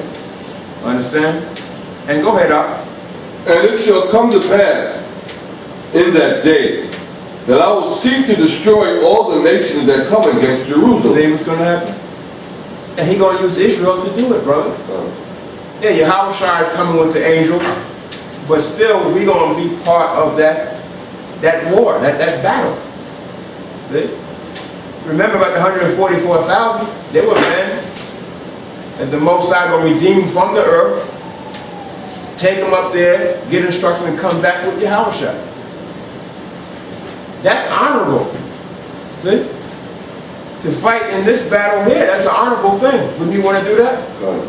Some brothers don't want to do it. They don't want to. And then stay out. See? Come back in the reincarnation. We'll see you later. Give you a salute. Come back in reincarnation. See you later. Go ahead, Al. And I will pour upon the house of David and upon the inhabitants of Jerusalem the spirit of grace and of supplication, and they shall look upon me whom they have pierced, and they shall mourn for him as one mourneth for his only son, and shall be in bitterness for him as one that is in bitterness for his firstborn. Right, talking about looking at Yahushua. We're going to be in bitterness for him, but we're going to see him come, right? Scripture says we're going to see him as he is. See? As he is. That is some fiction, some image that they drew up. We're going to see him as he is, right? And we're going to be in bitterness. Understand? We're going to be in Jerusalem. The inhabitants that are there are going to be there and see him as he is. See? And we're going to be in bitterness for him, as one that's in bitterness for his firstborn. Now read the rest of that. In that day shall there be a great mourning in Jerusalem, as the mourning of Hadaraim in the valley of Midian. And the land shall mourn every family apart. The family of the house of David apart, and their wives apart. The family of the house of Nathan apart, and their wives apart. The family of the house of Levi apart, and their wives apart. The family of Shemiel apart, Shemaiah apart. Yes, Shemiah. Shemiah. The family of Shemiah apart, and their wives apart. All the families that remain, every family apart, and their wives apart. Right, which is showing you that there's going to be, before Yahushua comes, there's going to be Israelites there. See, with their wives and everything. See? It won't be the whole nation. You will still have all people scattered throughout the earth, but there's going to be a certain remnant there to put things back in order. Understand? And mainly it's going to start with Judah and then Levi, the priest, because the priestly order is going to be set back up. That's Levi. So it's going to be Judah and Levi mainly, and then slowly the other 12 tribes. See? But and then those governors are going to set things back in order, and these things are going to take place. And then the last ones, Revelation 11, you're going to have these two witnesses that are going to come about. I don't know if the camera is it on me standing up? Daniel 7:18. Daniel 7:18? Okay.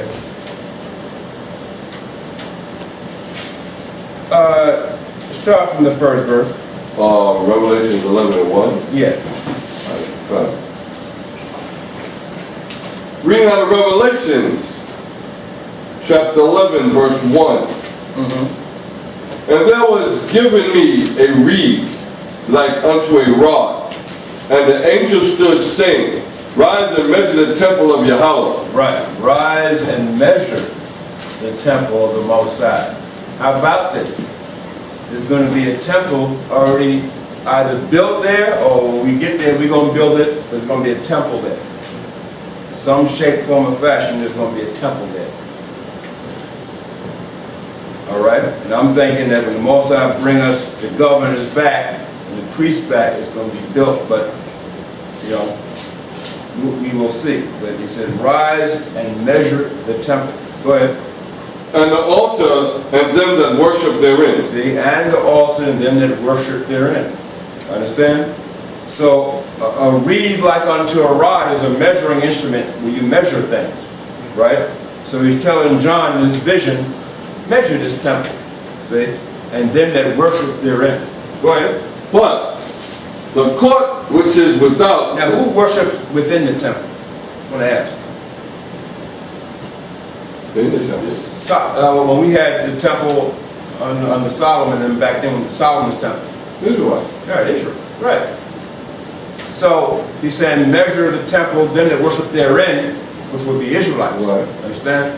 But now he's saying the court that is But outside. the court which is without the temple, Right. leave out. Go ahead. And measure it not, for it is given unto the Gentiles. Why not measure them? Because they're not what? Not worthy. They're not worthy, not the chosen. Correct. Right. So he said, leave that out. But so when you read in history, there was an inner court of the temple and an outer court. The Gentiles were able to come to the outer parts of the temple, but not the inner. Correct. Because then that was wickedness. The Most High said, no unclean thing.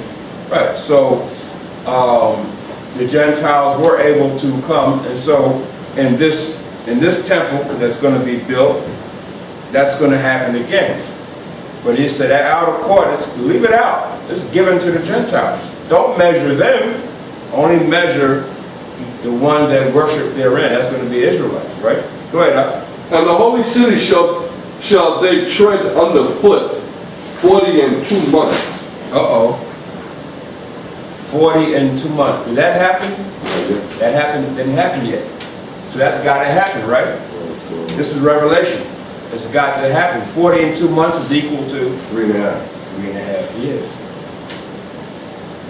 They're going to tread it down, brothers, for 3.5 years. All right? That means we're going to go back over there in Jerusalem. Temple is going to be built. Then it's going to be taken over again. Yes. That's when it says we're going to flee. We have to flee out. See? When you see the abomination of desolation, okay, we're going to flee out and all that stuff. Yeah.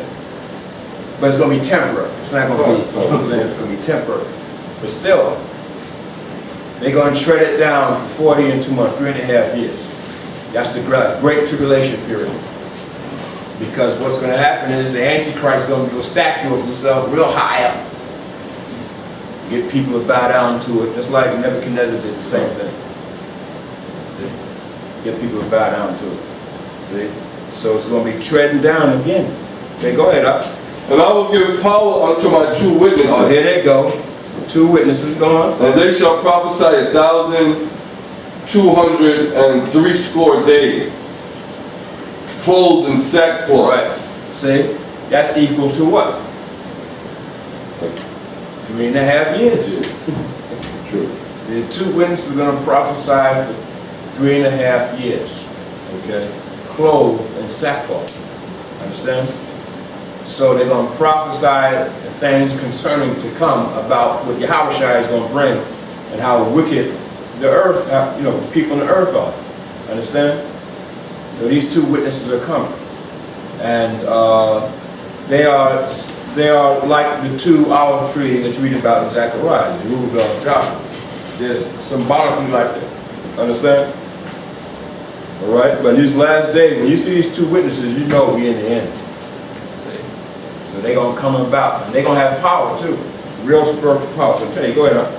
These are the 2 olive trees and the 2 candlesticks standing before the power of the earth. Right. See? And you read about that in Zechariah. Just to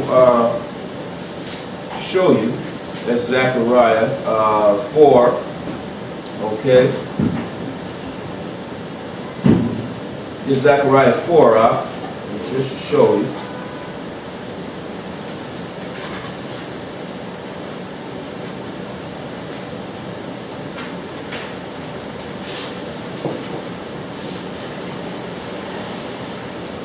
Zechariah 4 and 9, right quick.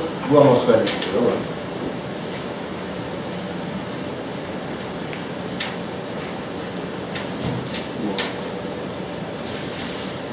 Who got it? Zechariah 4 and 9.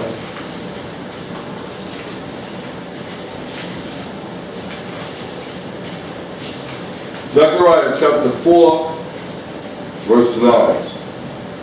The hands of Zerubbabel have laid the foundation of this house. His hand shall also finish it, and thou shalt know that I am the Most High of the spirits, that the Most High of the spirits has sent me. Right, see? That's spiritual there. He laid the foundation of the house. He will also finish it. He wasn't just talking about there, talking about in the future too. Talking about in these days. Come back and finish it. Okay? Come back and finish laying the foundation of it. Understand? Of the house. Okay, go ahead, up. Continue. Yes. For who has despised the day of small things? Yeah, who's going to despise the day of small things? Go on. For they shall rejoice and shall see the plummet in the hand of Zerubbabel, with whose 7. Right, okay. What's the plummet? See? Same thing, that measuring line. See? So did we read that in Revelation about the measuring the rod up into a reed? Well, who going to despise the day of small things? See, who going to despise these days? You despise these days, you're going to see Zerubbabel again with the plummet and going to do what? Measure the temple. That's what you read in Revelation. You're going to see that in these days. That's what it's talking about. Okay? Because why? He's going to finish. Mosai and reincarnation, and Mosai going to bring us back and we're going to finish. Building the house, the temple. Go ahead, Doc. With those 7. The 7 are who? Go ahead. Around the throne. Yeah, go ahead. They are the eyes of the Most High, which run to and fro through the whole earth. Yeah, the angels. Archangels. Michael, Gabriel, the archangels. Those 7. So, who's going to be with Zerubbabel when he comes back? The angels. So you ain't going to be able to touch him. You ain't going to be able to touch him. He got security guards with him. And they go back and forth from the heavens to the Most High. Ain't no security guard at a bar. No, it's gonna be real security guards, angels. Go ahead, Doc. Then answered I, and said unto him, What are these 2 olive trees upon the right side of the candlesticks, and upon the left side thereof? Right, this is Zechariah seeing the vision of the 2 olive trees, okay? Right side and candlestick, and upon the left side. And in the actual temple in ancient time, you had the candlestick and 2 olive trees on it. Zechariah is seeing the vision. He's seeing this vision, but he's asking, what are the 2 olive trees? Now he's going to explain. Go ahead, up. And I answered again, and said unto him, What be these 2 olive branches, which through the 2 golden pipes empty the golden oil out of themselves? Right, because of course, as you know, when you have the candlesticks, like the menorah, okay, it's fed by oil. Right. And the oil got to come through, I guess, through pipes to feed the candlesticks so it can stay lit, okay? So he's asking, what are these 2 candlesticks? What are these 2 olive trees, okay? And these 2 olive branches, what are they? Go ahead, up. And he answered me and said, Knowest thou not what these be? And I said, No, my power. Then he said, These are the 2 anointed ones that stand by the Most High of the whole earth. Right. Here go these anointed ones again. That go back to Revelation, right? And these anointed ones, of course, back then he was talking about Zerubbabel and Joshua, right? Well, in the reincarnation, more than likely they might be these two witnesses, all right? And these 2 witnesses are going to have certain power with them. And as you read, go back to Revelation 11:4. Revelation chapter 11, verse 4.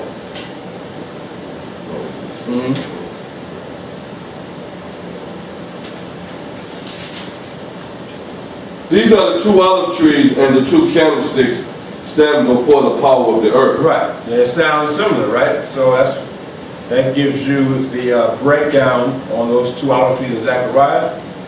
You're going to find the Most High going to bring them back as the two witnesses in these last days. These are the two olive trees, right? Standing before the Most High of the earth. Now in the 5th verse is going to tell you what's going to happen if somebody tried to hurt them. Remember he said Zerubbabel has 7 eyes? Standing before him, those security guards? Well, here's the kind of power they're going to have with them. Go ahead, Up. And if any man will hurt them, fire proceedeth out of their mouth. Fire going to come out their mouth. Because why? People are going to try to hurt them. So, People will try. That's why I say that, because somebody's going to try to hurt these two witnesses who are going to teach the Most High's word, but they're going to have power. And people are not going to like it. They're not going to want to hear the truth, and they're going to try to kill them and hurt them. But what did the Most High say about it? Go ahead. fire proceedeth out of their mouth, and devoureth their enemies. Fire going to come out their mouth. And they're going to have spiritual power, so if they want actual fire to come out, fire will come out, brother. Don't think that's just a saying that. If he wants fire to come out of their mouth, it can't. See? Go ahead, Up. And if any man will hurt them, he must in this manner be killed. He must be killed. Why? Because that's what's going to happen. Somebody's going to try, like a dummy, and they're going to be killed. See? Go ahead, Up. These have power to shut heaven, that it rain not in the days of their prophecy. Right. They're going to have that kind of power. And Lucifer, they're going to exemplify that power. It's going to happen. Because it happened during the days of Elijah. Read with Elijah, who shut heaven where it didn't rain for what, 3 days and a half? Understand? Well, he shut it down where it didn't rain. So they're going to have that, they're going to exemplify that type of power. Go ahead, Doc. And to have power over waters, to turn them to blood, and to smite the earth with all plagues as often as they will. Because that's what they're going to do. Who will exemplify that kind of power? You read in the scriptures. Who turned? Yeah, Moses. So who was the Lord bringing back here? Moses. How about that? Moses. When you really look at it, that in reincarnation, he's probably bringing them two back, or somebody's, you know, on that level, right? In the reincarnation, because he said he's going to bring them back. See? So they're going to have that kind of power, and they're going to turn waters into blood. You're going to see all these different types of plagues you see in Egypt that happened back then in ancient time. All those plagues are coming back. He says as often as they will. How about that guy? About that. They're going to have power. These are the two witnesses. There's two witnesses. That's two. See? So the Most High need, you know, you need thousands and thousands and millions of people? No. That's two. Just give me two with power. Go ahead. And when they shall have finished their testimony, the beast that ascended out of the bottomless pit. Who is that? That's going to be the Antichrist. The beast that ascended out of the bottomless pit. And there actually is a bottomless pit. There actually is one. You read Revelation 9. It's below hell. Yeah. It's under hell. Okay, there's a bottomless pit. There's an angel that has a certain key to it or whatever. And make sure that those demons or whatever that are down there stay down there until it's time for the Most High to bring them up. See? And eventually a lot of them are going to be released. They'll be released. So why can't the Most High bring an Antichrist from that part of hell or whatever, the bottomless pit, and put him into a body in the earth and have him grow up from a little baby up to be a man to take over? You know what I'm saying? Right. Most High can do that. Why can't he do that? So don't think that's all just, you know, impossible with the Most High. Nothing impossible with the Most High. See? But Israel's spirit, our spirits don't come from the bottomless pit. See? Understand? But the beast, the Antichrist, his spirit would come from that bottomless pit where them demons were. The Most High can just take one and make them the beast. To fulfill prophecy. I showed you that movie in Spawn. Yeah. Spawn was fighting. Ah, good point. Yeah, good point. See? So he's going to take the beast from the bottomless pit. See? He's telling you, he's taking it from this certain area, this underworld area in the spiritual world, the bottomless pit, and he gonna take a spirit from there and bring him into the earth, and he gonna grow up and become the Antichrist. Why can't the Most High do that? Go ahead, up. And shall overcome them and kill them. Yeah, that's where the two witnesses are going to eventually be killed. Okay? For a certain time, a short period of time. Go ahead, up. And their bodies shall lie in the street of the great city, which spiritually is called Sodom and Egypt, where also our Lord Yahushua was crucified. Now here's where you get where this particular verse, scripture is like twofold. Because it is talking about Jerusalem. Right. It's talking about Jerusalem, brother. Okay? Because that's where their dead bodies, that's where they're going to be. So they're going to die over there prophesying in Jerusalem. But it's also talking about America. See? It's also talking about America. Understand? Because the things that are happening in America, the spiritual Sodom, the homosexuality you see here, and this is spiritual Egypt because of the bondage. Well, it's gonna fit Jerusalem in these last days too. Yeah, because they got gay parades over there. They got everything over there too. Same thing you see over here, they got over there. See? So it's gonna fit what you see over here in America, it's gonna fit over there. So that's why it's saying their dead bodies, meaning two witnesses, okay? Their dead bodies shall lie in the street of the great city. The great city is what? Jerusalem. That's the great city of the Most High. See? And then, of course, spiritually he's talking about America because this is the land where the majority of our people are. America is the greatest country on earth, right? So it's talking about both, right? And it's called Sodom because of the homosexuality and Egypt because of the bondage. Now it says, the clincher here, it says what? The last part, where Where our Mashiach was crucified. Where was Yahushua crucified? In Jerusalem. He's talking about Jerusalem. See? Now he's crucified over here. How? Spiritually. He's crucified. No, he's in it. Yeah, his image. He's crucified over here spiritually. He wasn't crucified actually over here, but he was still crucified here spiritually. See? His image, that false image. So it's like twofold. Understand? So you gotta understand that. Okay? And who else's dead bodies are here? Whose dead body? Remember the dry bones in the valley we just read? Israel's dead over here. We represent Yahushua. Understand? So when Yahushua actually got crucified over there, we're being crucified over here.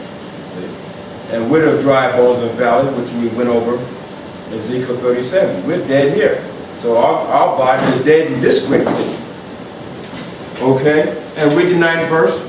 And they of the people and kindred and tongues and nations shall see their dead bodies 3 days and a half. Yeah, see? 3 days and a half. In other words, the people are going to see the two witnesses' dead bodies 3 days and a half. Okay, dead. Yeah, come. They're not going to be buried. Understand? They're not most likely going to make sure nobody touches them or whatever. They're not going to be buried. All right? Go ahead. And shall not suffer their dead bodies to be put in graves. Right? Yeah. But why? Because something is going to happen.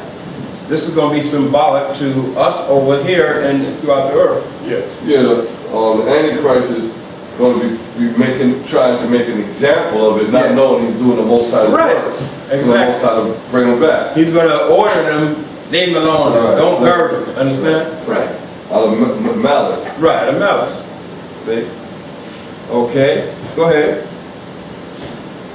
And they that dwell upon the earth shall rejoice over them and make merry, and shall send gifts one to another, because these two prophets tormented them that dwelt on the earth. Right, see? These two prophets. Now, it's also talking about us over here. Judah and Israel's over here, in this hemisphere of the earth. Understand? And it's like we're becoming a torment to them. Especially when we start learning the truth and start prophesying. Becoming a torment. Understand? So that's going to happen over there in Jerusalem too. But now the people are going to make merry because they think now it's over and done with. They destroyed the prophets of the Most High and they can make merry now. They don't have to worry about nothing. See? Understand? Then something's going to happen. This is how he saw things over here. He think he really got us down. Because we are down. But he think he got us down for good. See? But then something's going to happen. Go ahead, Doc. And after 3 days and a half, The 3 days and a half over here, see? the spirit of life from Yahweh entered into them. Right. So, and also we've been in captivity, right, from 1619 to the early 1970s, right? And that's when the truth started coming to brothers, all right? And Mosai was opening up the truth to brothers during that time. That's like 350 years, right? And yeah. And so now, symbolically 3.5 days, they're going to be lying in the streets, their dead bodies. Go ahead, Up. And they stood up upon their feet, and great fear fell upon them which saw them. Right. Okay?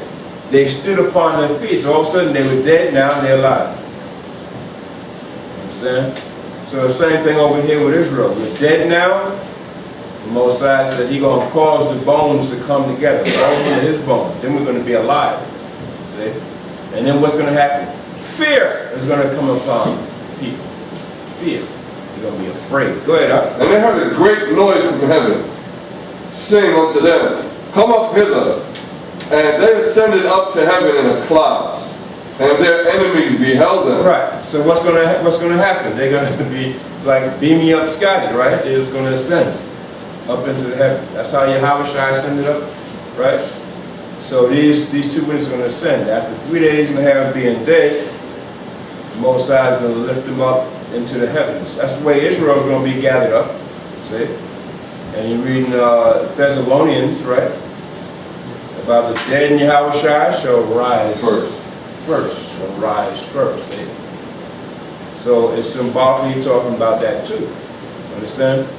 But that just gives you a little something about the two witnesses and about how we got to get ourselves back together as a military formation, military order, see, under Yahushua. Because the angels are all in military formation. The angels got their military formation, everything set up. And they're going to really teach us how to do it when it's time. They're going to teach Israel how to do it. There's no way you can go in Jerusalem and fight and devour the nation without a military, right? Without knowing how to bring down your enemy. So if the scripture says we're going to do that, we got to do that with the military. So that's just showing you get prepared, because the nations will get prepared. And Esau is coming with martial law. He's coming mainly to kill you, our people, kill Israelites. See, that's what he mainly want to do. And the Edomites, who are against what they're trying to set up, the white, so-called white trash Edomites, but still, the militias and all that, still mainly to kill us. So we got to be prepared for that. Okay, that's it. I hope you got something out of that. Most I will. All right, shalom. Shalom.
You